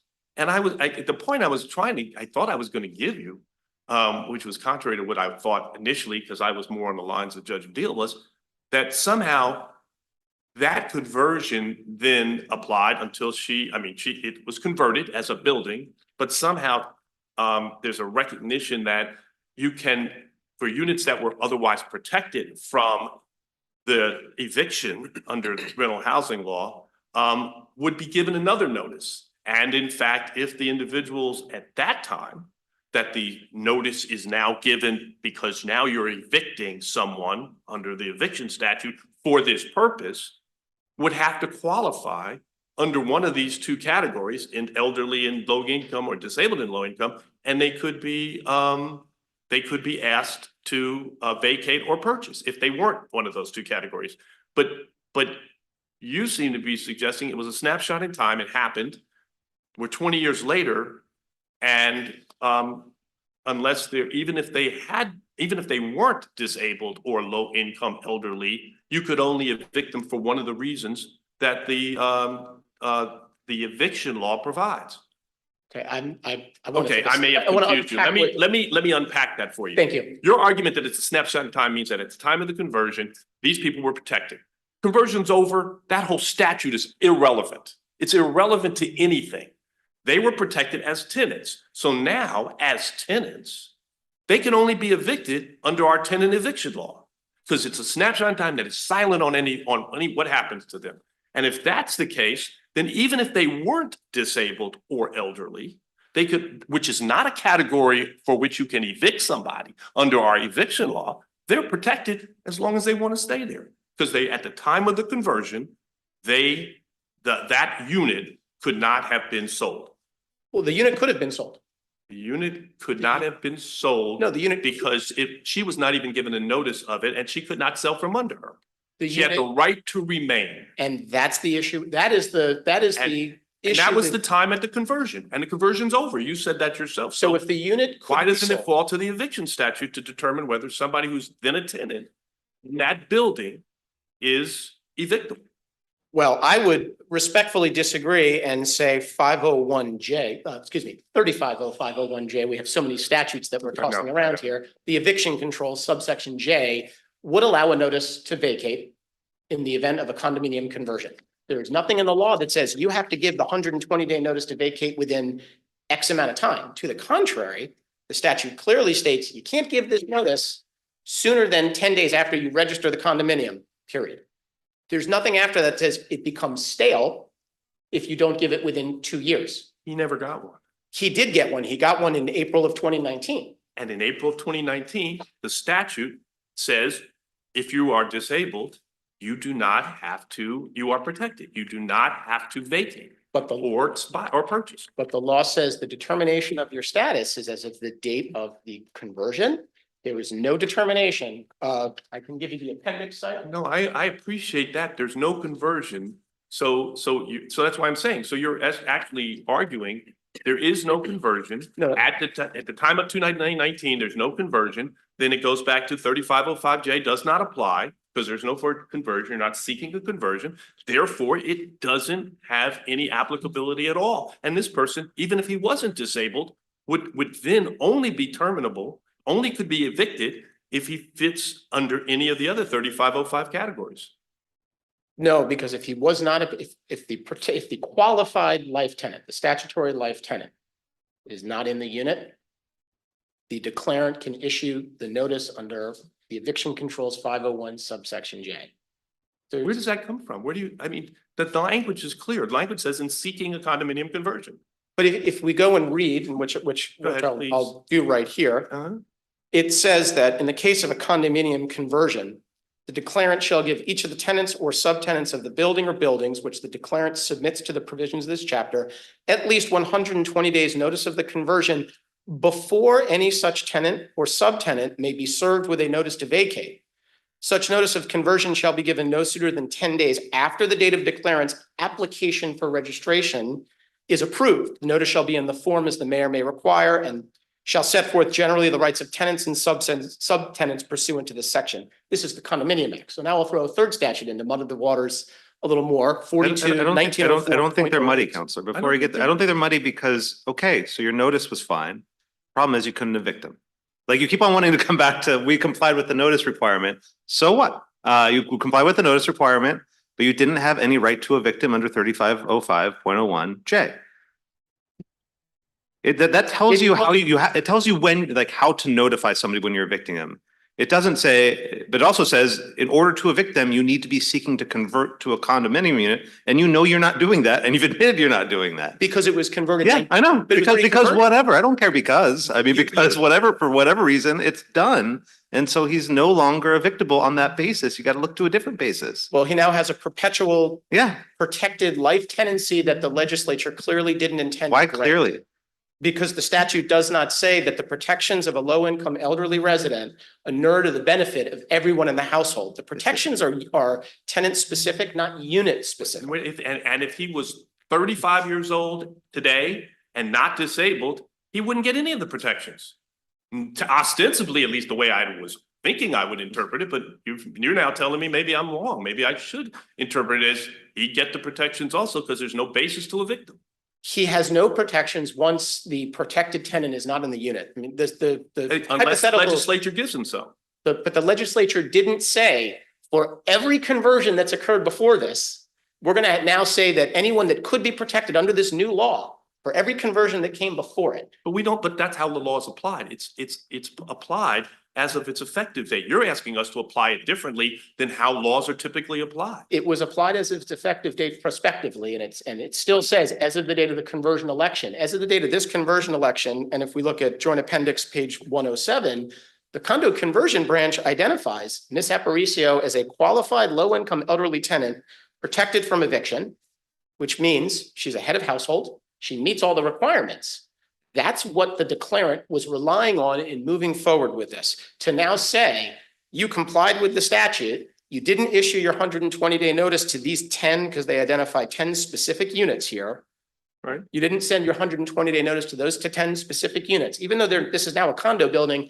Declarant, you're stuck with those 10 units because we've changed the law and we've protected. No, you're only stuck, see, I guess, again, I might be generous in my reading. I'd say you only stuck if in fact there is someone who then qualifies under the now existing law to remain there. And I thought, but now that I'm listening to Judge Steele, he makes some really excellent points. But there is nothing, as far as I am aware, that would not allow a developer or an owner of one of those units to offer opportunities to that tenant in a different building for with other incentives, just like under TOPA, to move, to get out, to leave so I can convert it to a condominium. There's nothing in the law that would prevent that, is there? There's nothing in the law that would Okay. prevent that, but this building was already a condominium. There's nothing in the law that would prevent, again, it goes back to at the time, even at the time, if you had offered Ms. Aparicio a nice condominium, a nice apartment at the Watergate, and decided you'd pay for it because it was so important for business financial certainty to know you could sell that unit, you could have done that. And if she had agreed, she would have vacated it. You would not have had to hold on to that as an apartment unit, correct? Mr. Greenberg, I'm going to ask you to save your time because we've taken you way over time, and you can respond to that question and make your remaining arguments in rebuttal. And we'll hear from Ms. Blewett. As long as I can ask Judge Washington to repeat his question. I will. Can answer it as I was just appreciate that. about to start doing. And thank you, Chief. Thank you.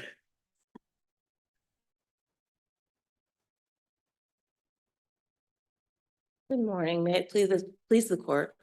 Ramona Quillette on behalf of appellee Walter Mendez.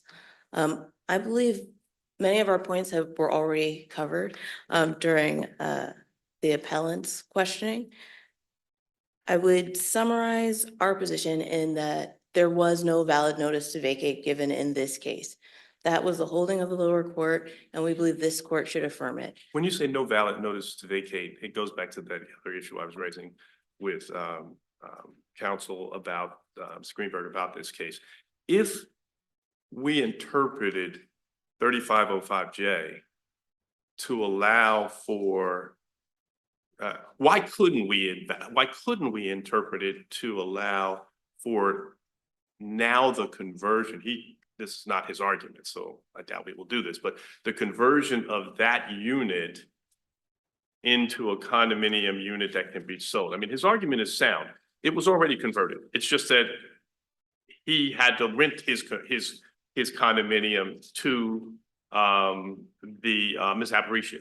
He had to. The law required him to rent his condominium if he had to own to her because he couldn't sell it. And at this point, she's not there. He's got a tenant who's lawful. They gave him the lease to his unit and it's protected, right? If that person did not meet the requirements of for protected status as either disabled or elderly and low income, could he now send a notice to vacate, or could he remove them under 3505J? No, Your Honor. Simply put, the conversion was completed in 2005, so their conversion can no longer be a basis for eviction in 2019. The conversion itself does not alter the terms of the lease. It doesn't automatically terminate a tenancy. It doesn't automatically terminate a lease. It doesn't sever a joint and several tenancy. So after the conversion is complete, if a tenant is still renting, they are subject to the terms of their original lease and then can only be evicted for the 10 reasons listed in 3505.01. And so your argument, Ms. Quillett, is that under the 2025 version of the statute, because Mr. Mendez is a tenant with a disability, and that he was a tenant on the date of the initial tenant election, that he's entitled to stay. And I guess because you made a slightly different argument in your brief, I thought, which was that he was a co-tenant or along with his mother. But doesn't he have to be certified as having had the disability as of the time of the tenant election? No, Your Honor. And I would say the arguments in the brief are this couldn't be a valid notice because it's untimely. It wouldn't be valid if we were applying the law from 2001. It wouldn't be valid under the law of 2006. And in this case, what we're saying is when you're at the time of the conversion, at the conversion election, the statute as it's written only has units identify their head of household. There's no recordation of who else is in the unit, no recordation of who else is on the lease. So there is no way for a non-head of household to say, oh, I would qualify too. You're kind of buying into Potomac Place's construct of this being a case about notice. What was invalid about the notice that was provided? So the tenant, Mr. Mendez, was given a notice of intent to convert for a unit that had been converted for 13 years, well, 14 years. In addition to that, that notice. I'm sorry, so let me just pause there. Yes. So your answer is, and they have answers to this, they say, well, there's nothing in the statute. He actually says it's inevitable that the notice to vacate is going to be post-conversion. And so that can't be a basis to say the notice is invalid. In this. What's your reaction to that? So the statute as written is a little imprecise in that they use the term elderly tenant, but it's also titled elderly tenancy. So in this case, there was a joint and several tenancy that survived the conversion. It was protected because the head of household was an elderly tenant. That does not, the conversion didn't sever their interest. The landlord could not have evicted Mr. Mendez at the time of the conversion because he wasn't the elderly tenant head of household. So I agree with all that. Why are you talking about it in terms of the propriety of the notice? So what? So what if they provided valid notice? Notice was provided at the right time and the right way, but on a basis to evict that was invalid because they were not seeking to convert the condominium because now we're 14 years later and it's already been converted. I mean, why isn't, is this a semantic quibble to you? I mean, to me, I just don't understand why you're framing it in terms of notice. the reason we're framing it in terms of notice is because the way the eviction statutes are written, the landlord must have a statutory basis that they must put in that notice to vacate. And so if the Yeah, landlord why don't you doesn't start with the have- first one though? They don't have a statutory basis. Why isn't that your argument? I mean, their notice could be fine if only they had a basis to evict, and they don't have a basis to evict. Isn't that the better way of looking at your claim? I agree, Your Honor. Yes. I don't mean to browbeat you. I'm curious. I'm curious if you think I'm Yeah. missing something. You're not, Okay. you fully understand the point. Yes.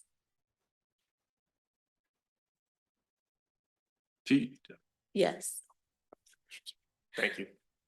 So if there are no further questions, in summary, our position is to reverse the lower court's decision and allow the housing provider to move forward on this basis of eviction, on this notice to vacate.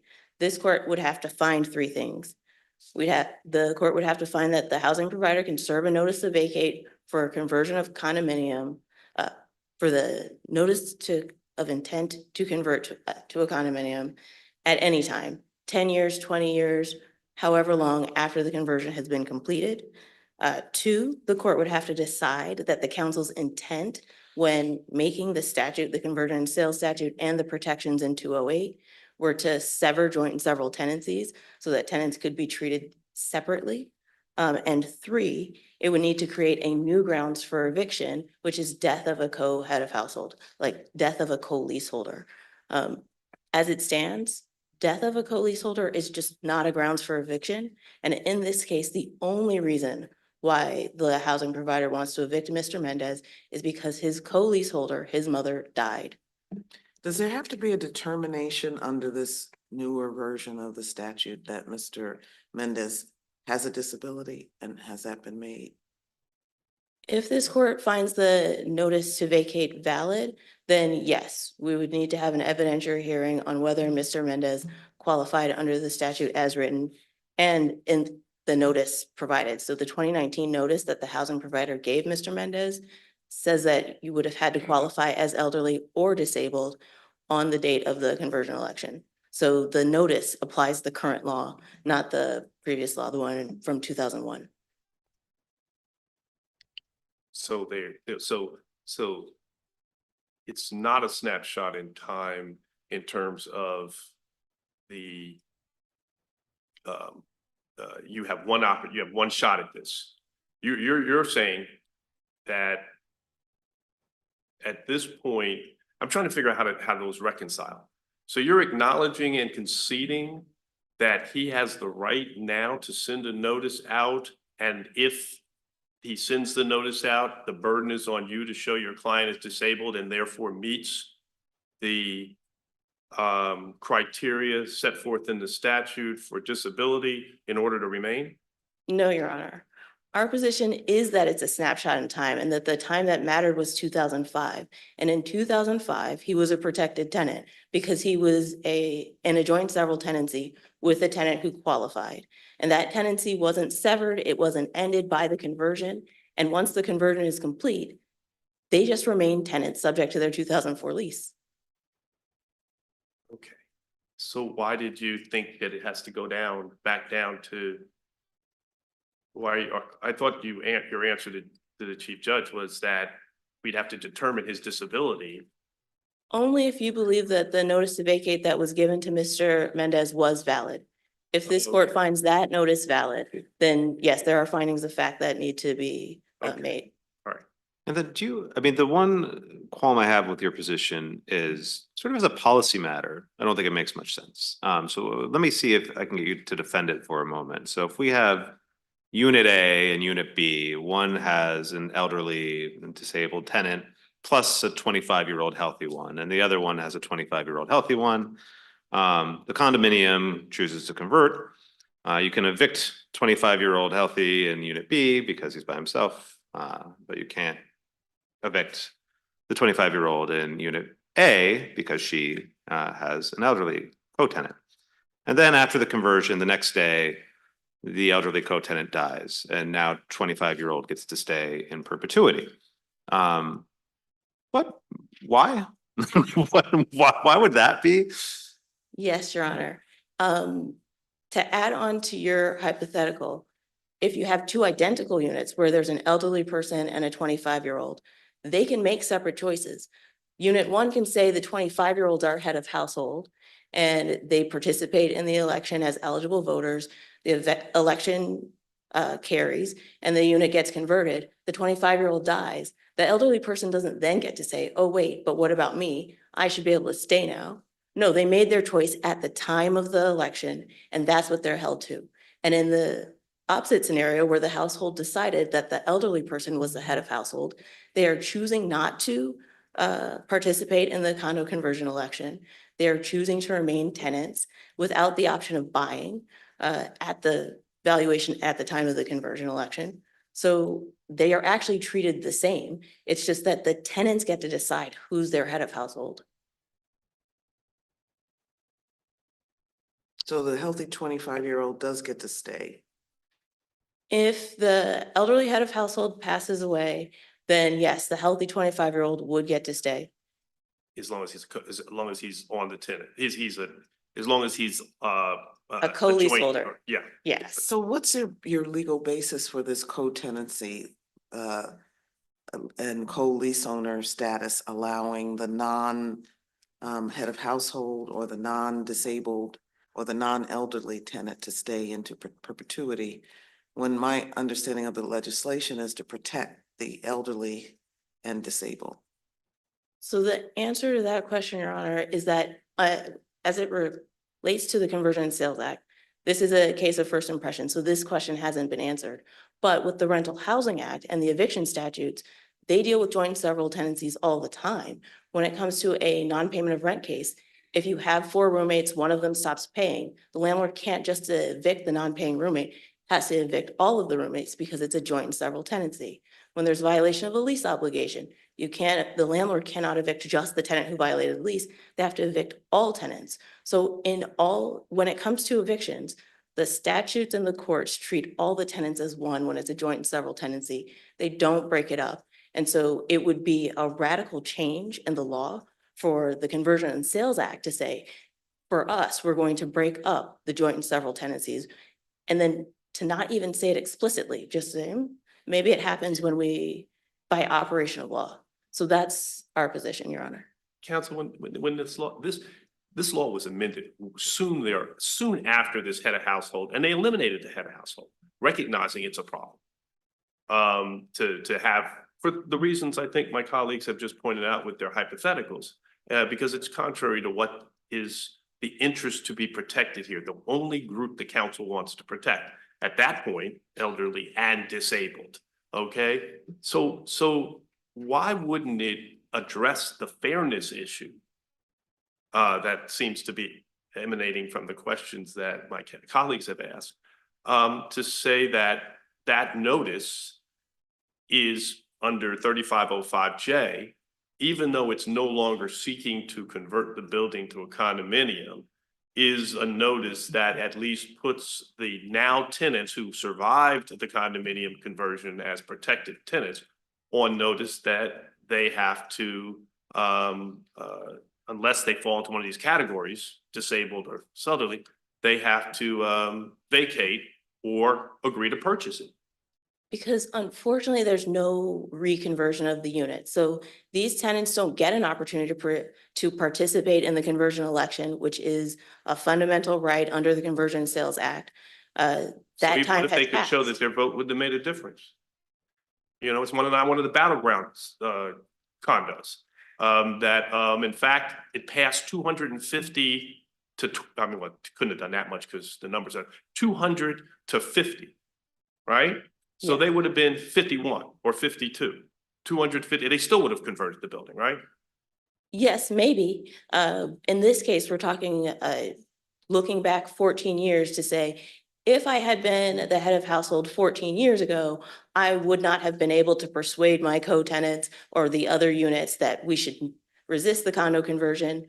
If we assume all of that, then I think we're left in a situation where tenants 14 years later who received this notice still didn't get the chance to participate in the election and are now being given an opportunity to purchase, but only on the current valuation, not the valuation from 14 years ago.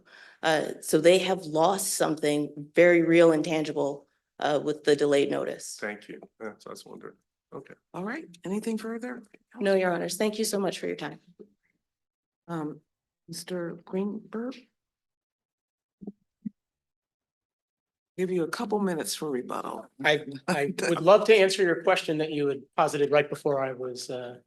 You know, now I forgot. No, I'm good. No, Mr. Greenberg, no, the question really had to do with similar to the last question I was asking here, I acknowledge that I don't necessarily agree it's a perpetual tenancy because of the reason I gave you. You could move this person, you could ask this person to move.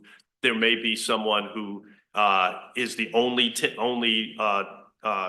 person on the lease, only leaseholder, only valid tenant, who decides to go for any reason. And at that point, there is nothing that prevents, am I right, the developer from selling that unit as a condominium to someone else. I'm sorry, in your scenario, is the unit now vacant? Yes. If the unit is vacant, the declarant can sell the unit. So it The issue- doesn't create a perpetual tenancy. It creates a tenancy until there's no one who is who can remain, who is in that unit, who was otherwise a lawful tenant. And you, of course, would control whether you let someone else sign a lease. And if you did under the new law, under the amendments, you could get them to waive their right in advance before you rented it to them. Could you not? can I answer your question with a hypothetical that I think answers your question? Okay.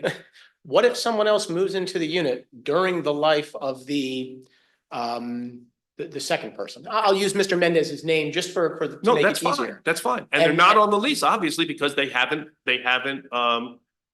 were not a valid tenant unless, because of course, in your condominium regime, you would prevent them from bringing in people unless you approved it. Let's say that person that came in can prove they paid rent, and the trial courts, the landlord and tenant court, this Court of Appeals has held that can create a tenancy. That's a Yeah, common law and the tenancy. absence of Okay. a express waiver that they recognize that it does not create a tenancy or a denial, is it against the law for you? Maybe it is. I haven't looked at this, but would it be against the law for you to have established that no one else may move into that unit unless they waive their right and acknowledge that they can be evicted at any time for I'm not sure I can answer that question one way or the other because I haven't confronted it and I haven't looked into I it. got you. It's an interesting question. I know under the new law, you can have tenants, right? Even if you're a new building, if you're a new building and you are a condo in the District of Columbia, you can rent out those units and they can sign a waiver, a document that says, we recognize this as a condo building and we can be evicted with 100, even though it's a condo already. You're referring to the condo bylaws having a rule that says this building, for math purposes, there are 20 units in this condo building. No more than 10% of these units can be leased to non-unit owners. So you have 2 units, the first 2 units that put tenants in, that's it, no one else can do it. Well, we all know that not everyone follows the rules. So could there be a prohibition on bringing someone else in? Absolutely. I think there may be a building, a statutory provision, not a bylaw provision, that allows for a developer who builds and develops a new building, a new condominium, and then can't sell the units to rent them out. Well, that's with the understanding that the people who are renting them can be removed. And they don't have to go through they don't have to be removed for a 3505J, a 3505 reason. Actually, in that scenario, the condominium is converted. Anyone that is moving into the building after the condominium regime is established needs to have actual notice that what they're moving into is a condominium and the unit can be sold. That takes the form of a lease clause that says the building you're moving into is a condo regime, established pursuant to I'm not this. establishing it in this case. I'm not saying that's the facts here or that it has Okay. applicability. So you don't have That's to what I argue was, that. that's what I was struggling I with. am just trying to suggest that there are ways that the council has addressed and recognized this problem, and they've addressed it, and they did not address it here in this statute. I think that the 2 situations, the current situation and your hypothetical are just factually opposite. Because I didn't disagree with you. I said they know how to do it. what they also knew how to do was talk about the head of household selection procedure. And I think that needs to be looked at a little bit because counsel stated in her arguments that the head of household could only have been Miss Aparicio because she was low-income elderly. Well, that's just not correct. Even in 2005, you could make a decision about who the head of household would be. What the law said was if you are low-income elderly, you cannot waive that status and participate in the election. You can do that in the 2006 version.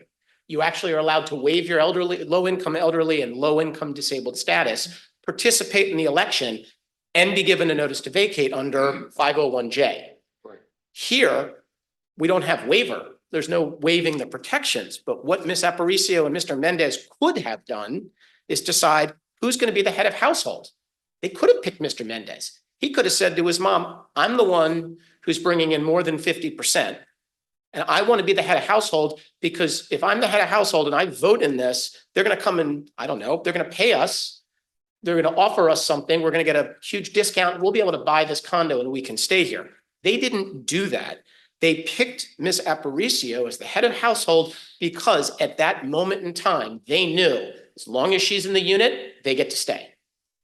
There was no one at that moment in time who could have contemplated that the law was going to change, add a new protected classification, and that would then undo is not the right word, but complicate the analysis of who has the right to stay in the unit, subject only to 3 of the 11 grounds of eviction under the law. What the trial court did was create out of whole cloth a new protected classification. At the time of the election, Mr. Mendez was not going to be given a life tenancy. He was going to get a life tenancy because it's a joint and several tenancy. The life tenancy attached to the mom. She was the only one who qualified for it. When she died, the joint tenancy severs by operation of law because she's passed, or if she's moved out to go to a nursing home, live with a relative, the joint and several tenancy, if she's taken off the lease in those other scenarios, would be severed. But here she died. So by operation of law, she's no longer a tenant. Well, when she died, so did that protection that she got. There's nothing in any of the various amendments to the statute because the statute was amended in 2006, 2007, and 2019. So there were 3 opportunities after this election where the city council could have said the protections for low-income elderly and now low-income disabled are not to the benefit of anyone living in the unit at the time of the election. And no matter what happens to the individual who was able to claim the protection, they get to ride that out. The other individuals get. You're making it sound like that's exceptional circumstance, and therefore they would legislate for that as opposed to we passed a law that says if you're disabled or you're elderly and low income, you can remain, and the laws are generally applied prospectively. So why would I write into you want them to write something that's the exception rather than the rule? Well, how we typically rule and claim that because they failed to do the exception, that somehow that was endorsement of your interpretation. I understand the argument. I may not agree, but I understand the argument. All right, Mr. Greenberg, thank you very much for your arguments. Thank you, Your Honor. We thank both parties for your arguments and briefs here. Yes. Counsel, in our 3rd case, would you indulge us for about a 2-minute break and we'll reconvene? Thank you. All right.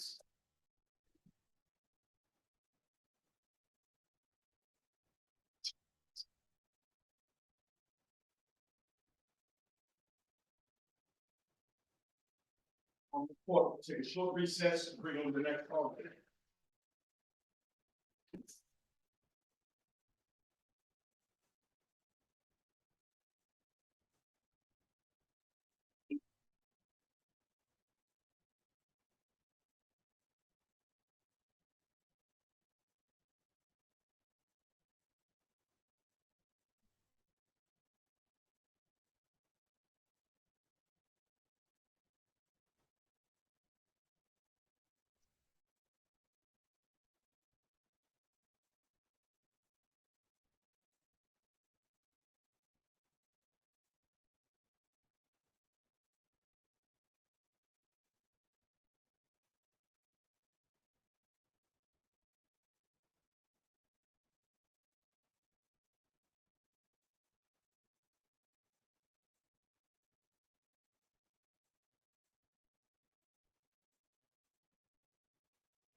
All rise.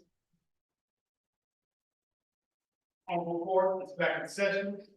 Please be seated and come forward. All right, good morning again. Thank you for your patience. Our third and final case this morning is Riley Walls versus United States. Counsel, are you ready to proceed? Yes, good morning, Your Honors. And may it please the court, Peter Myers on behalf of Mr. Riley Walls, and I hope to reserve 5 minutes for rebuttal. And I will intend to address 2 issues in my argument this morning. The first is that the trial court abused its discretion when it failed to give an adequate explanation for reducing Mr. Wall's sentence, but not releasing him. The second, which is an issue which this court has faced a number of times recently. The second issue, which I intend to address, is an issue of first impression, which this court has not previously addressed, that when the trial court reimposed the sentence on Mr. Walls under IRA, what the trial court did was impose an illegal sentence when it made it a mandatory 20 years rather than as specified explicitly in IRA. When a sentence of life imprisonment is reimposed, the trial court cannot impose a sentence of more than 15 years of minimum. So with respect to my first argument, the trial court in this case specifically held that Mr. Walls qualified for a sentence reduction because Mr. Walls had established that he was no longer dangerous and that it was in the interest of justice for the court to reduce his sentence, but not release him. But the only explanation which the trial court gave in making that decision was this cryptic explanation that he would benefit from further imprisonment. Didn't the trial court go further? Didn't the trial court, in its reasoning, capture and tell us the reasons why? It not in its ultimate pronouncement and its musings and its decision in discussing it, talking about his, for example, the violent conduct at the prison was one of the things that mitigated against, an immediate release. Aren't there things that are pretty obvious in the decision from which we could glean that that the trial court did have a basis for a reduction without releasing him? Yes, there are indications in the decision, but this court has specifically said in Long and Henney and other cases that this court should not be in a position of speculating why the trial court made its decision. And the trial court does refer to, he has multiple disciplinary violations in his 27 years incarcerated, but they were mostly old. And the most recent one was 6 years ago in 1988, where he had a stabbing incident. The trial court refers to that. But the trial court then says, we're not talking about 2018 anymore. We're talking about 2024. And I find that, he's beyond that. He's no longer dangerous. And again, the requirement that a trial court specifies its reasons is not something which this court imposed. That's in the statute itself. I think part of Judge Washington's questions is, I think this case is sort of how much do we want to read between the lines? Because I think I know what Judge Pasachow is saying. I think she's saying, well, he's not dangerous at the moment. He has rehabilitated himself largely through recent years of sobriety. But yeah, that hasn't totally plateaued yet. It's easy to relapse. See, there can be ups and downs in this journey that he's currently in. And given that he's doing well in prison, I think we should let that stabilize. So, the reason why I want to hold him is because he would continue to benefit from incarceration.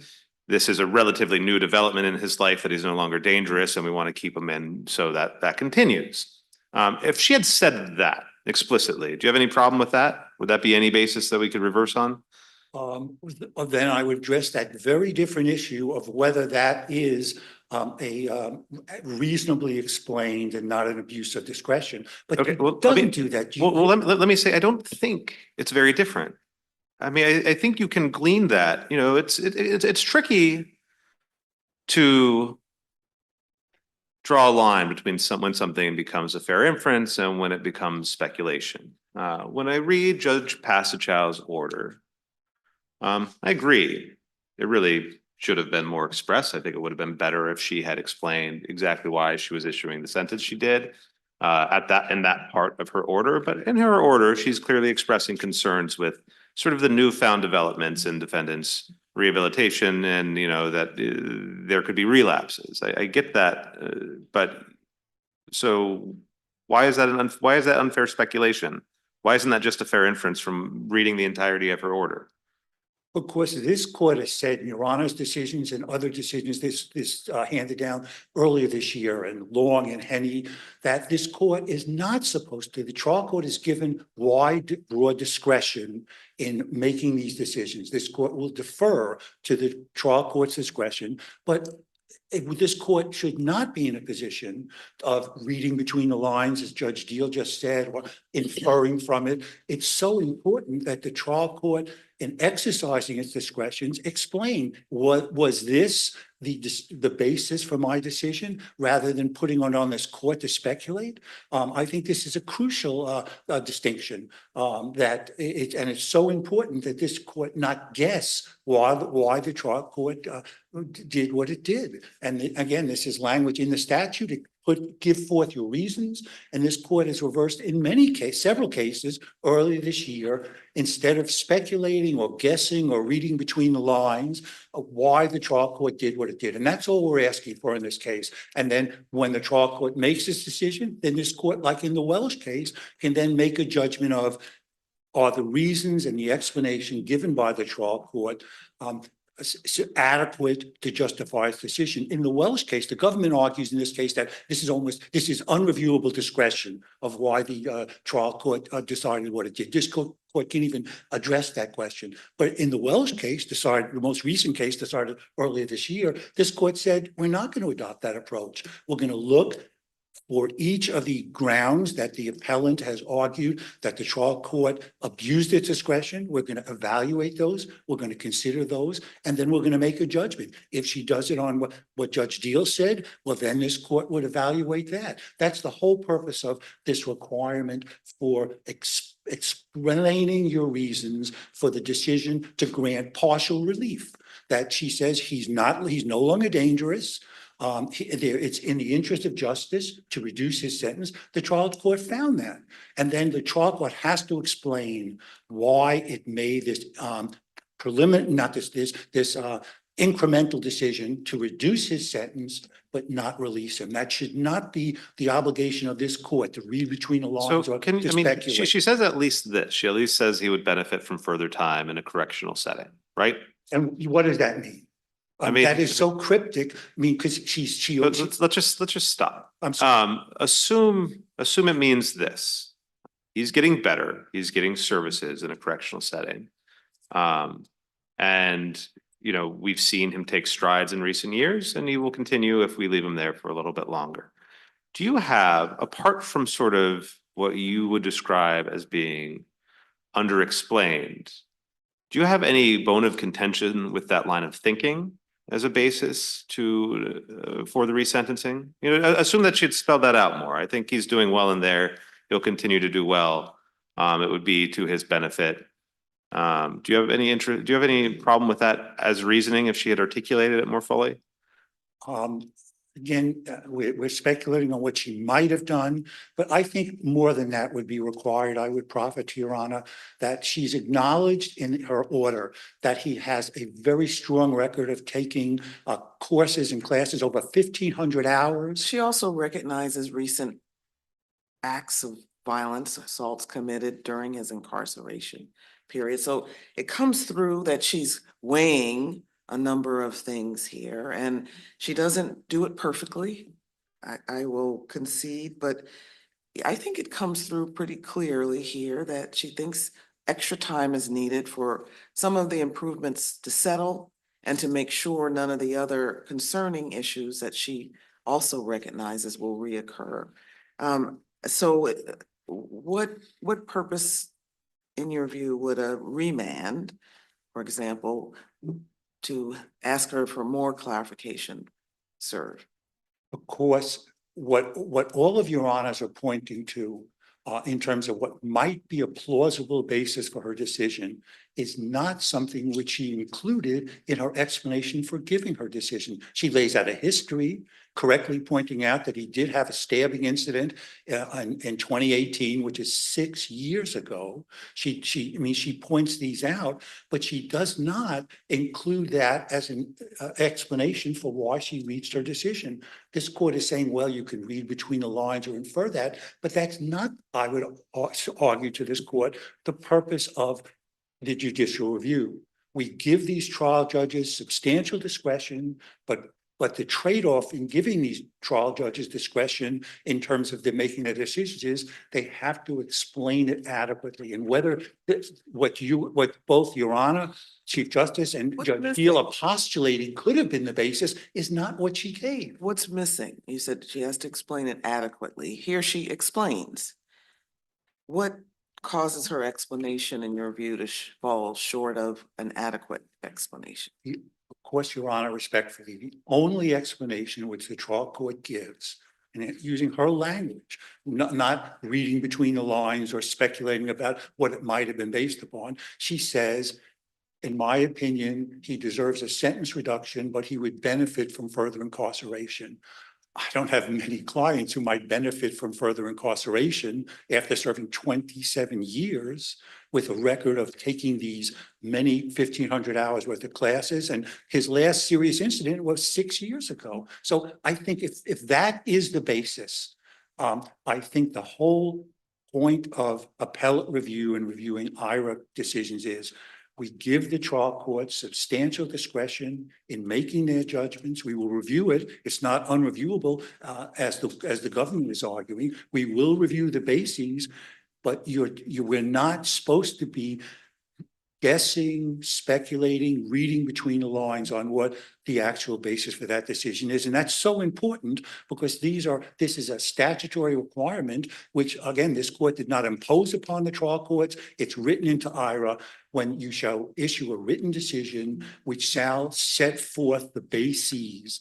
Not we have to guess on what those bases may be based upon what you wrote in other parts of the decision. So I think it's a very important principle, which again, I'm not asking for something which is unprecedented. Several decisions earlier this year, Long and Henney, this court said it's very important for the trial judge to explain what it was relying upon in making this judgment, and then we can review that. We will review it for abuse of discretion, giving great deference to the trial court, but you cannot just say this cryptic sentence that he would benefit from more time in prison. This is such an important principle, which again, this is not like my second argument, an issue which this court has not addressed before. Well, to address go to many your cases. second argument, if you Sure. don't mind. And that is an argument which this court has not addressed before, and it's an issue of first impression, that the IRA statute specifically says that if you're going to resentence an individual to an indeterminate sentence of maximum life imprisonment, the court says, and again, quoting from section 20, it's a long one, 403 section 0.03E1 says that any defendant whose sentence is reduced under this section and shall be resentenced, if it's an indeterminate sentence, shall be resentenced pursuant to DC Code section 24403. And I'm just quoting there. And if then I quote to you, section 24403A, which is entitled Indeterminate Sentences, Life Sentences, Minimum Sentences, it provides, and I quote, where the maximum sentence imposed is life imprisonment, a minimum sentence shall be imposed, which shall not exceed 15 years imprisonment. The statute says that. There's So- also language in the statute that says you go back to the original sentencing scheme. Is your argument that that is the determination of, that the only thing you're looking back to see is it an indeterminate sentence or was he sentenced under a different sentencing regime? And if it's indeterminate sentence, it's not what was in effect at that time. If it's indeterminate, then you read it as it has to comply with that long section that you just read that says that it has to be it has to be considered under an indeterminate sentencing with a minimum of 15 years. If life in sentence, if If the it's life maximum in sentence. sentence is reimposed, yes. Right. So this is what, again, the DC Council wrote into IRA, amending the prior mandatory minimum sentence, which had to be imposed in this case. And that therefore it's an amendment which gives the trial court discretion in imposing a sentence below the original mandatory minimums. But if the court is going to reimpose a indeterminate sentence with a maximum of life, which the trial court did, that wasn't illegal. I'm saying that this section, which is the specific explicit language in IRA says, if you do that, which was otherwise legal, reimpose a maximum life sentence, you cannot, under this language, reference in IRA, reimpose, not just reduce it from the 35 or 30-year mandatory minimum originally imposed, but if you're going to reimpose a indeterminate sentence of up to life imprisonment, the explicit language of IRA refers to this section which says you cannot impose more than a 15-year minimum. I have two questions. One is, was there anything stopping Judge Passachow from giving him a 20 to 60 sentence on resentencing? Well, that's If she didn't give him a life as a top, which would That have is a- constrained her to the 15 bottom. That's a difficult question, Your Honor, which again has not been addressed in the briefs. But I'm I just would say, curious, what are you going to point? but I would say here's the problem with that, because this court has held that if a case, for example, if this court remands the case, which I'm requesting to Judge Passachow, and then she says, okay, I'm going to reimpose a 20 to 60-year life sentence. Again, this has not been briefed, but I've thought about this, and I think at least potentially that would be an illegal vindictive sentence, which increases the term of imprisonment after a remand. Technically, 60 years is less than life, but he's a 50-year-old man. So I understand the rationale of on resentencing. I kind of meant on the front end, could she have done, was there anything that would have stopped her? And it doesn't sound like you think not. It doesn't sound like you think there is something if she had just done that initially. The second question is, just as a practical matter, why does your client care about this issue? He served more than 20 years, right? well, He's parole eligible now. yes. And so who cares? Well, I mean, it's important for two reasons. First, I think both for my client's sake, for his record, and in terms of this court, he should not have an illegal sentence imposed upon him. I think as a basic principle, that's crucial. And that the parole board, this might have some impact on the parole board when they see that the low number is not 20 years, but 15 years. So this could have an impact, but even more important, this court should not allow a sentence which is illegal under IRA to remain as his sentence in this case. Okay, thank you, Mr. Myers. And I know you've reserved a couple minutes for rebuttal as well. Thank you.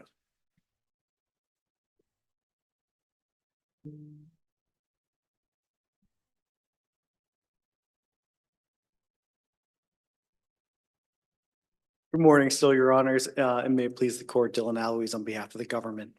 So I'd like to start again with Judge Passachow did not abuse her discretion in granting the application to reduce the sentence, and then in resentencing Mr. Walls here for murder 1 to life, from reducing it from 30 to life to 20 to life.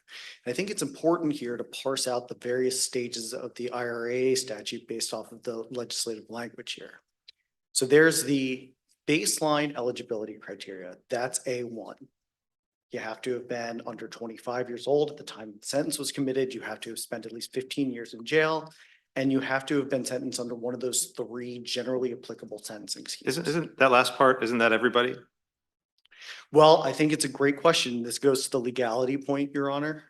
So it depends on whether you read the murder 1 statute as modifying the last sentence of 403 as an indeterminate sentencing, the indeterminate sentencing scheme is our view that it does, and I'm happy to get into that. No, I mean, if I'm just looking at IRA, when it says anybody who was sentenced under the indeterminate scheme, the determinate scheme, or the Youth Act, My understanding and my reading of that would be, well, they're trying to exhaust the universe of people. And I agree with Okay. that. And so that's the baseline criteria. Okay. So that we'll call that maybe level one. Level two would be the merits eligibility criteria. So this is A2 of the statute and the 11 factors under C. Now, Henny and Long, which my adversaries just pointed to, those were all dealing with whether or not the court abused its discretion, the Superior Court abused its discretion in applying those 11 statutory criteria to determine whether it was dangerousness or interest of justice. Now, once the Superior Court has made the determination that the defendant both meets A1 and A2, we move to resentencing. It's completely separate in the statute.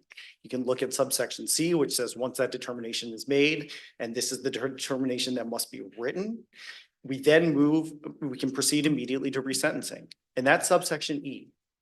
And I think it's really important to differentiate the two, because this court, when it comes to matters of substantive sentencing, as opposed to procedural issues, constitutional issues, which are not at issue at all here.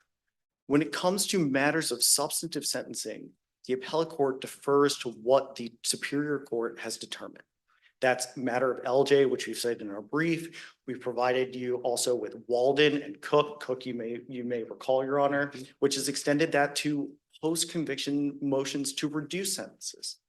It says that the Superior Court's judgment in making this holistic determination about how much a person should be punished for a crime, that is committed to their discretion. That's So, counsel, if I could interject, is your point here then that when you get to the resentencing part of an IRA determination, you're not limited to only indeterminate sentences under 403, which I thought we were linking in the statute. It sounds like you're trying to distance your understanding of the statute from focusing the sentencing on the indeterminate sentencing under 403 as opposed to the sentencing structure that the judge here applied. Oh, so no, and I'll Is that where you were clarify that for going? you. If I jumped No, ahead it of was you. absolutely correct for the judge to apply for the indeterminate sentencing scheme under 403. And this actually gets to a point that Judge Deal, you brought up earlier The about 15 to life. No, I don't agree with that, because this is a resentencing for a murder one conviction in which the offense specific statute 22-2104. Well, that's what I'm hoping you'll talk a little more about, because IRA is more recent and IRA doesn't reference the first degree murder statute. First degree murder statute, it arguably is more specific than 403. So how do we reconcile those two things? So in Bryant versus Civiletti, the DC Circuit went and took the process of trying to reconcile those two statutes. And I think correctly realized, as Judge Deal alluded to earlier, there's the indeterminate sentencing scheme that applies to all felonies under 403. That is modified by the last sentence, about 15 years, is modified by the more specific sentencing scheme that's applicable to murder one. And that. But does it say that? So that's what Bryant stands for. And I also think that if you look at how these two statutes. And Bryant is post IRA or? No, it's before the IRA, and 2 points on this. The first is, I think both that Bryant has it correct. And I think that if you look at how these two statutes have evolved, they speak to each other. Well, I'm gonna jump in here a little bit, because IRA changed all that arguably, didn't it? I don't believe that, sorry. No, go ahead. And persuade me why, because it seems like they could have very easily in the IRA statute, when they reference and refer you back to the indeterminate sentencing under 403, added a provision that said, unless it's murder one, in which case you should look to the other statute. So I don't believe that the IRA was intended to completely override the sentencing scheme that originally governed the initial sentence. I think that this court recognized that in parsing out the statute in Williams. And I also think that it's important to look at where 403 also is referenced in the statute, and that's A1, which means if we want to accept that a murder one defendant was never sentenced under 403, which again is not a reading that I'm endorsing here, and it's not the reading that's endorsed in Bryant versus Civiletti, It would mean that murder one defendants are somehow excluded from IRA relief. But the fact that you have 403 mentioned in A1 and again mirrored directly in E1 is the nod from the DC Council that says the original sentencing scheme that applied when the defendant was first sentenced is the same sentencing scheme that should apply when the defendant is resentenced. No, I mean, that's a very interesting sentence. The DC Council didn't say it, though. I mean, they could have said, apply whatever, any sentencing that had been available at the original time of sentencing is also available upon resentencing. It'd be a pretty easy thing to say. I think it's probably easier than saying, pointing to 403 and whatever the other provisions are, 2104. But they didn't say that. What they said is you have to resentence them according to 24403. You look at 24403. There's no cross-reference for first-degree murder. It says you should not impose a minimum sentence more than 15 years. Done. Now, I understand if the argument is, well, the council was being sloppy. They also should have cross-referenced Bryant, first-degree murder statute. They should have referenced all other laws available at the time. But they didn't. They only cross-referenced 403A as applicable here.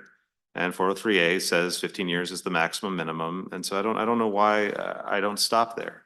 So I'm not ascribing sloppy drafting to this. I do think it is a deliberate choice that they mirrored the language from A1, which is the eligibility criteria about defendants who are sentenced under these statutes with E1. And I think that this court recognized that duplication in Williams, where they said, where this court said, you shall, after going through the eligibility criteria, you'll proceed to resentence under the same scheme that originally governed the initial sentence. The same scheme that originally governed the initial sentence is 403 as modified by at the time, 2221. But we did say that in a previous case. It's not what the statute says, though. The statute doesn't say resentence based on whatever laws were applicable at the time of the original sentencing. It just points us to 403. And 403A says 15 years the minimum. Now, we once described that, I think, reasonably well as the sentencing scheme as indeterminate or indeterminate once applicable to the defendant, but not with whatever other trappings happen to be carried along with the statute. It's just not what the council said. The council did not say, and like look to whatever laws were in your brief is look to the maximum minimum applicable to first degree murder as of 1992, or I guess as of 1997 eventually. The statute just doesn't say anything like that. Again, what I believe that the council was trying to do here, mirroring A1 and E1, is to say it is the original sentencing scheme, and that's what Williams had applied. And I also think it's important to I mean, sometimes legislators try to do things that they fail at.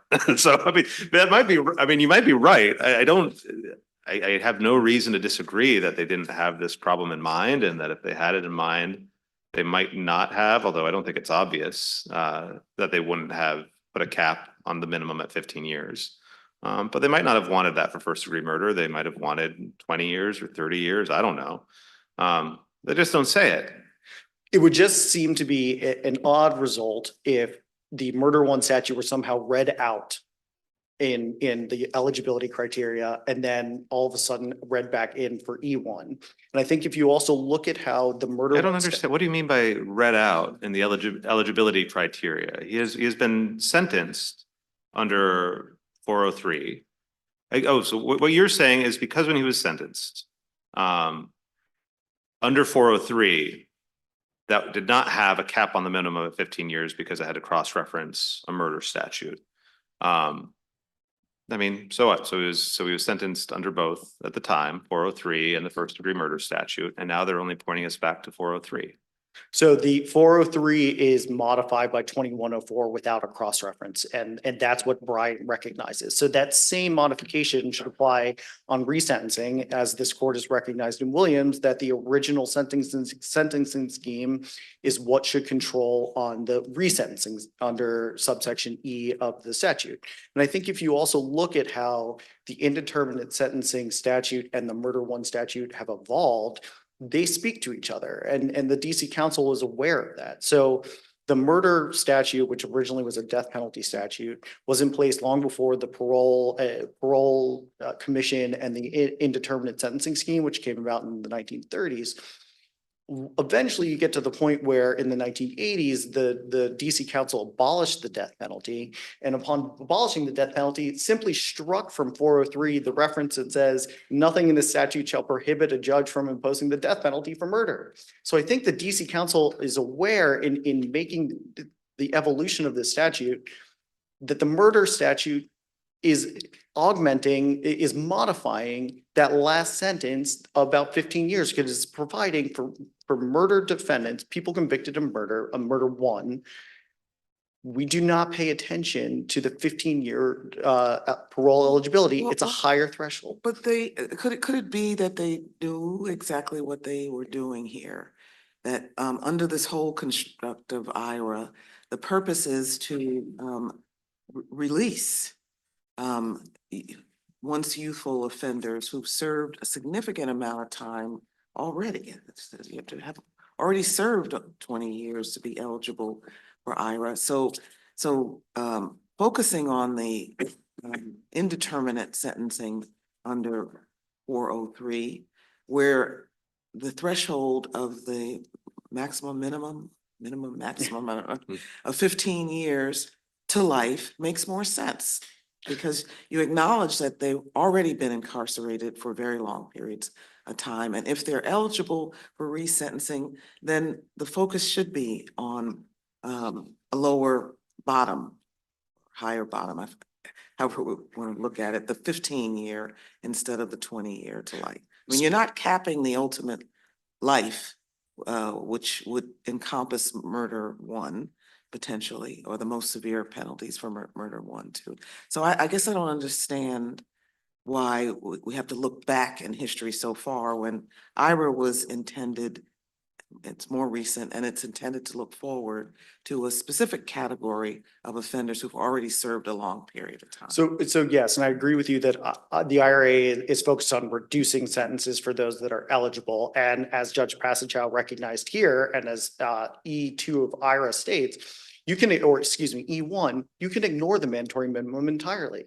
And footnote 5 of her order says, I would have been otherwise constrained to resentence Mr. Walsh to 30 years to life, but I recognize that under E1, I have the discretion to ignore that minimum sentence. So I think she's accomplishing exactly what the statute is accomplishing here and doesn't feel constrained by a 30-year or 20-year minimum. But at the same time, I don't think that the council is reading in, it's basically sub silentio, that you need a 15-year, no one can be sentenced to more than 15 years. And there's a practical effect of this. Most people who are eligible for IRA relief are probably those that are convicted of murder. It would mean that through this very circuitous reading, everyone has to automatically be parole eligible.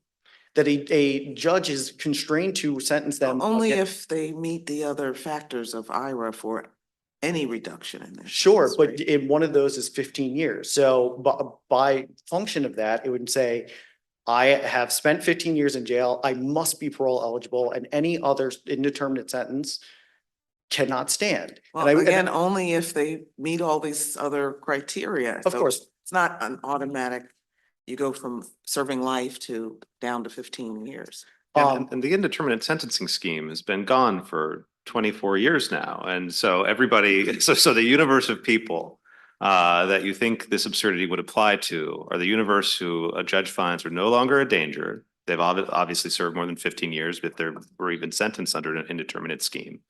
So they've served 24 years in, they're no longer a danger, but the interests of justice demand not parole eligibility just yet. I mean, that doesn't sound absurd. It sounds like that would be an absurd thing to want to subject somebody to not even make them parole eligible after finding they were no longer a danger and had served 25 years in prison. But I think that's the discretion that the statute affords to the judge. And I would. I don't know that it is. It says no more than 15 years when statute.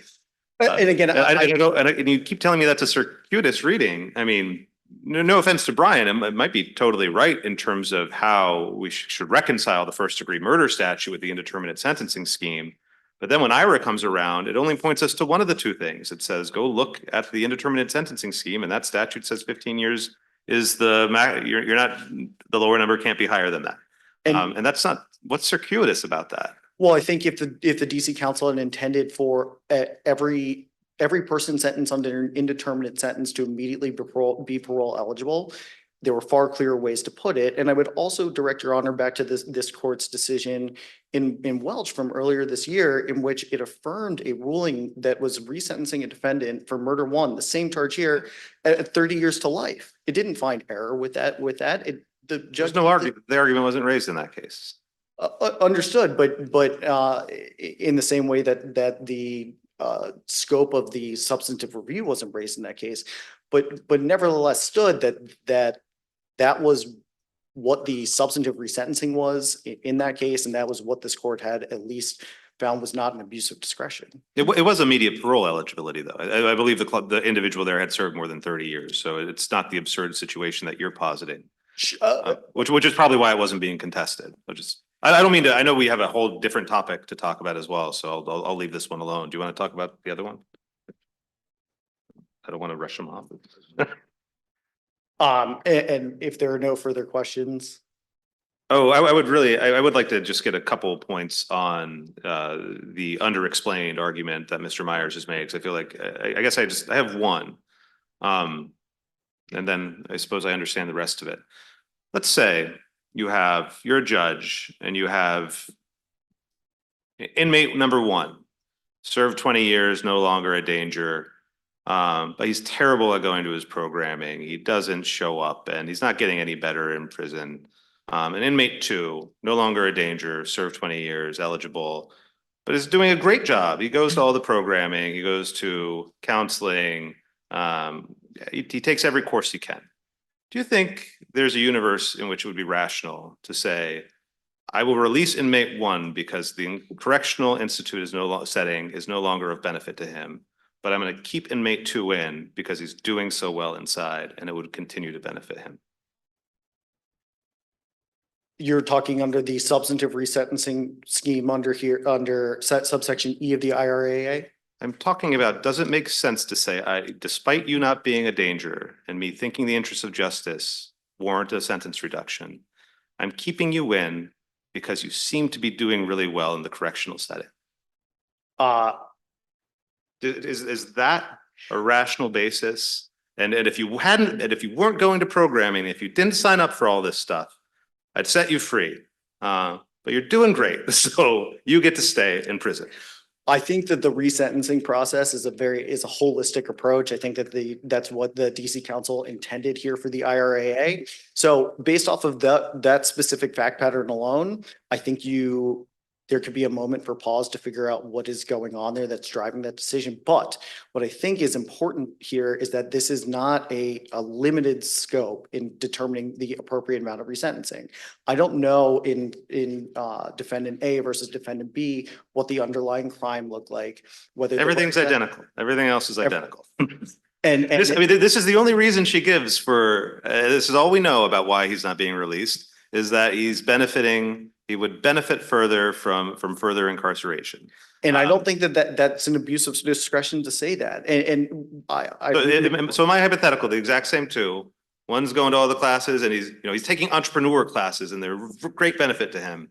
And the other guy isn't. He's not showing up to any of that. He goes free. This guy stays incarcerated. That strikes you as within a trial court's discretion. Yes. And I would, is that the world you want to live in? That seems crazy to me. I think, again, I'd like to just reiterate the holistic approach that that the Superior Court judges are both entrusted to and supposed to take when it comes to matters of resentencing. And so Are any of those factors, in his hypothetical, there are certain number of factors you're supposed to evaluate, correct? That's correct. Which one of the factors that you evaluate would allow for the decision under the scenario, under the hypothetical given by Judge Deal? So we are assuming completely identical crimes, completely identical reasons for specific and general deterrence. We are assuming the exact same judge. We are assuming completely the identical victim impacts, community impacts, all that. even under that scenario, what you are looking for, again, for substantive resentencing, I think this court has been very clear on what its scope of review is, and I don't need to reiterate that point. But even if you were to take a more substantive look at it, you're looking at an abusive discretion review of the realm of possible decisions. And these are the things that this court has long entrusted to trial judges to be able to make decisions based off of their unique stature within the criminal justice system. And so, yes, I mean, when we get to these very high edge cases of identical twins that do something at the same time, and one is adjusting better versus not, and presented at the same time, I'm not aware of two such identical cases in which that could happen, but to be able to say that that was completely outside the realm of potentially acceptable decisions, I don't think that that case presents that. So in this case, why was the cursory explanation that Judge Passachow gave about being able, the defendant here being able to benefit from additional time sufficient under our cases and under the IRA statute? Sure. So two levels to that. The first is, as Vini's holds, and there's nothing that contradicts this in the IRAA, substantive sentencing decisions by judges in Superior Court do not need to be explained. It's different than the federal system and the Sentencing Reform Act. So with that said, she did recognize what she was doing here. She very carefully laid out the record. She talked about both the nature of the crime that happened here, and she looked at his record in jail. Now, the holistic approach that judges will take to resentencing is far broader than the 11 statutory criteria that just apply under the IRAA to the eligibility stages, right? So judges are not looking just at individual culpability and youth. But under IRAA, trial judge is required to address the 11 factors in determining whether a sentence reduction is warranted, right? In determining, and so I believe what you're referencing here is B4. So the court is issuing a written opinion for those 11 factors explaining whether a defendant is eligible for reduction. What the IRA does not require is an explanation under the separate resentencing part of the statute, that's subsection E, to explain what sentence it arrived at. Now, the DC Council could have required that, but it didn't. So the impact of your view is trial judges can say, I am going to resentence you. You meet the eligibility requirements. I'm shaving a day off of your 60-year to life sentence. We're done. And that would be unreviewable in your view.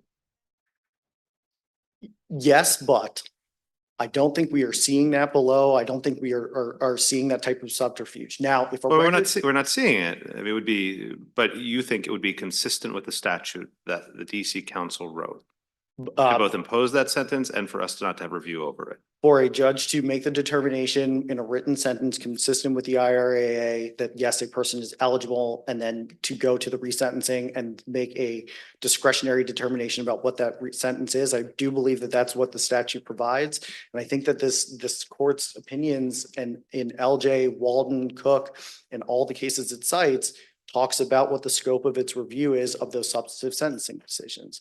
With that said, if you are seeing a record in front of you where a judge is effectively trying to evade appellate review by making some cursory determination on eligibility and saying, I'm only going to reduce it by 1 day, perhaps on that type of edge case, you're getting to something that could appear to be more of a procedural error than substantive sentencing review. That's not this case. And again, I don't think the IRA demands or even sets out further criteria for what the review should look like of the substantive sentencing decision. Can I ask a quick question Yes, about that? Because I think all of us sort of read it, and it sounds to me as though you agree that what the trial judge in essence said at the end was, I think he'll benefit from more time in prison. And you've said that you don't take exception to that as a substantive sentence. That we shouldn't review that. The judge is exercising his or her discretion, and that's unreviewable. But if the trial court, for example, in this case in Factor 11 says Walls now has strong support system in place if released, He'd be able to live with his sister while receiving support from other family members who are determined to play a key role. Success should he be released. His strong family support and absence from drugs speak strongly in favor of an early release. Is there any conflict between that and, well, he should stay in prison? And is that enough for us to seek clarification as to the basis for the trial judge's decision? Not to resentence him in the way it did? No, and I'll give you two reasons. So the first is factor 11 and the 10 factors that come before it under subsection C relate only to a defendant's eligibility for a sentence reduction. It doesn't control how much the reduction should be, only whether a defendant is eligible for that reduction. I think that's very clear based off the statutory language. When we get to subsection E, the judge did here explain her reasons for only reducing his or accelerating his parole eligibility for 10 years, but she doesn't need to do that based off of this statute. It is just moving into substantive resentencing. Just as a judge is ruling on a Rule 35B motion, just as a judge would do in putting forward an initial sentence. There's no need under DC law to state the reasons for why it reached that substantive sentence. Now, the second point is that, again, under the sentencing scheme is a more holistic approach than just those 11 factors. And so while the Judge Passachow may have, or did find he's got great communal support, he's on the right track, he's no longer dangerous, that doesn't pay attention to other things that trial judges look at when doing substantive reset or any type of sentencing decision. What's the nature of the crime? Yeah, but my point is that all we know is that he would do better inside. It's not so much that there are other things. She could have considered other things, but what the record says to us is, but he'll do better if he's not quite ready, and he'll do better. And your argument is that ignore the fact that she said he would have great support and he might be ready. We should take her sentencing, and that's unreviewable, even though, because there may be other factors, but we're not aware of them. So we should ask her to clarify that. No, well, again, two things to that, Your Honor. So the first is I do think that her ultimate decision is there's fair inference from the record what animated that, including quite lengthy discussions about what his even recent record in prison is like after spending 20 years there, and not with the indiscretion of youth, but well into his 40s, is violently attacking other inmates. Now, the second thing I would say to that is the nature of the relief that the defendant, the appellant, is seeking here is a remand to have a judge more thoroughly explain her sentencing decision. He's not cited any case that this court has ever waded into those territories. He's not cited, we are not aware of any case in which this court has remanded to have a superior court judge explain the reason why they have reached a substantive sentencing decision. And I don't think there's any reason in the statute, when you look at the resentencing portion of this statute, that says that type of relief is appropriate here. If there are no further questions, Thank ask you. to affirm the judgment of the Superior Court. Thank you. All right, thank you, counsel. Mr. Myers, we reserved 2 minutes for your rebuttal. I have 3 brief points that I would like to make in rebuttal. First, the government's argument, as I understand it, is that this court can review whether the defendant qualifies for relief under IRA, but cannot review the judge's decision in making a judgment of what new sentence should be imposed. And the government says this is based upon the statutory language, but that's just wrong. The only eligibility requirements are he was under 25 years old when he committed the offense, and he served at least 15 years.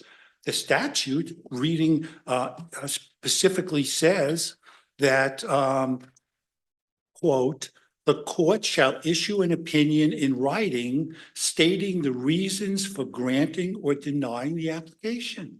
Yeah, I think their point is, just so we're not straw manning them, that under C, the factors you have to consider under C and you have to lay out in writing is determining whether to reduce the term of imprisonment, Okay, so. Yes. So her answer is yes. Here's my reasoning for it. I'm going to reduce it. That's one half of the game. The next half of the game is, and what is the new sentence going to be? They're saying that part Ira's not dealing with, and it doesn't leave subject to our review. That's just back to square one sentencing, and we don't touch that stuff generally. And yes, but what IRA is different is, and this court's decisions are different under IRA, is that the judge has to explain in writing for the decision. And the Welsh case, which the government relies upon heavily in its brief and argues to you today, took exactly the opposite track. With the Welsh case, the most recent IRA decision from this court earlier, a couple of months ago, said. So I'm just looking at that now we're under B4, shall issue an opinion in writing stating the reasons for granting or denying the application. So she granted it. She gave her reasons for granting it. What's the form of relief that you're then going to get after you've got resentencing? So they're just bifurcating the two things, right? That's their argument is you need a statement in writing why you're granting it, and she's given that. You have to consider the 11 factors when deciding whether or not to grant it. She's done that and she's laid them out. And then what is the new sentence going to be? Well, that IRA is not concerned with. There's no constraints on that, and we don't have any review of that because we generally don't review sentencing. But Welsh, the most recent decision from this court, took exactly the opposite perspective. In Welsh, just like this case, the trial judge had granted some relief, had not released the individual, and the appellant appeals to this court saying the trial court abused its discretion in terms of just lowering my sentence but not releasing me. And what this court did in Welsh was exactly the opposite of what the court said, the government says in this case you can't do. The court said we will evaluate under the abuse of discretion standard. This is not unreviewable. This is not unreviewable. What the basis for the judge's decision to lower the sentence but not release, but we will properly evaluate under the abuse of discretion standard the proffered arguments that the defendant is making that this was an abuse of discretion. In Welsh, the court said we don't believe any of these reasons that the appellant is proffering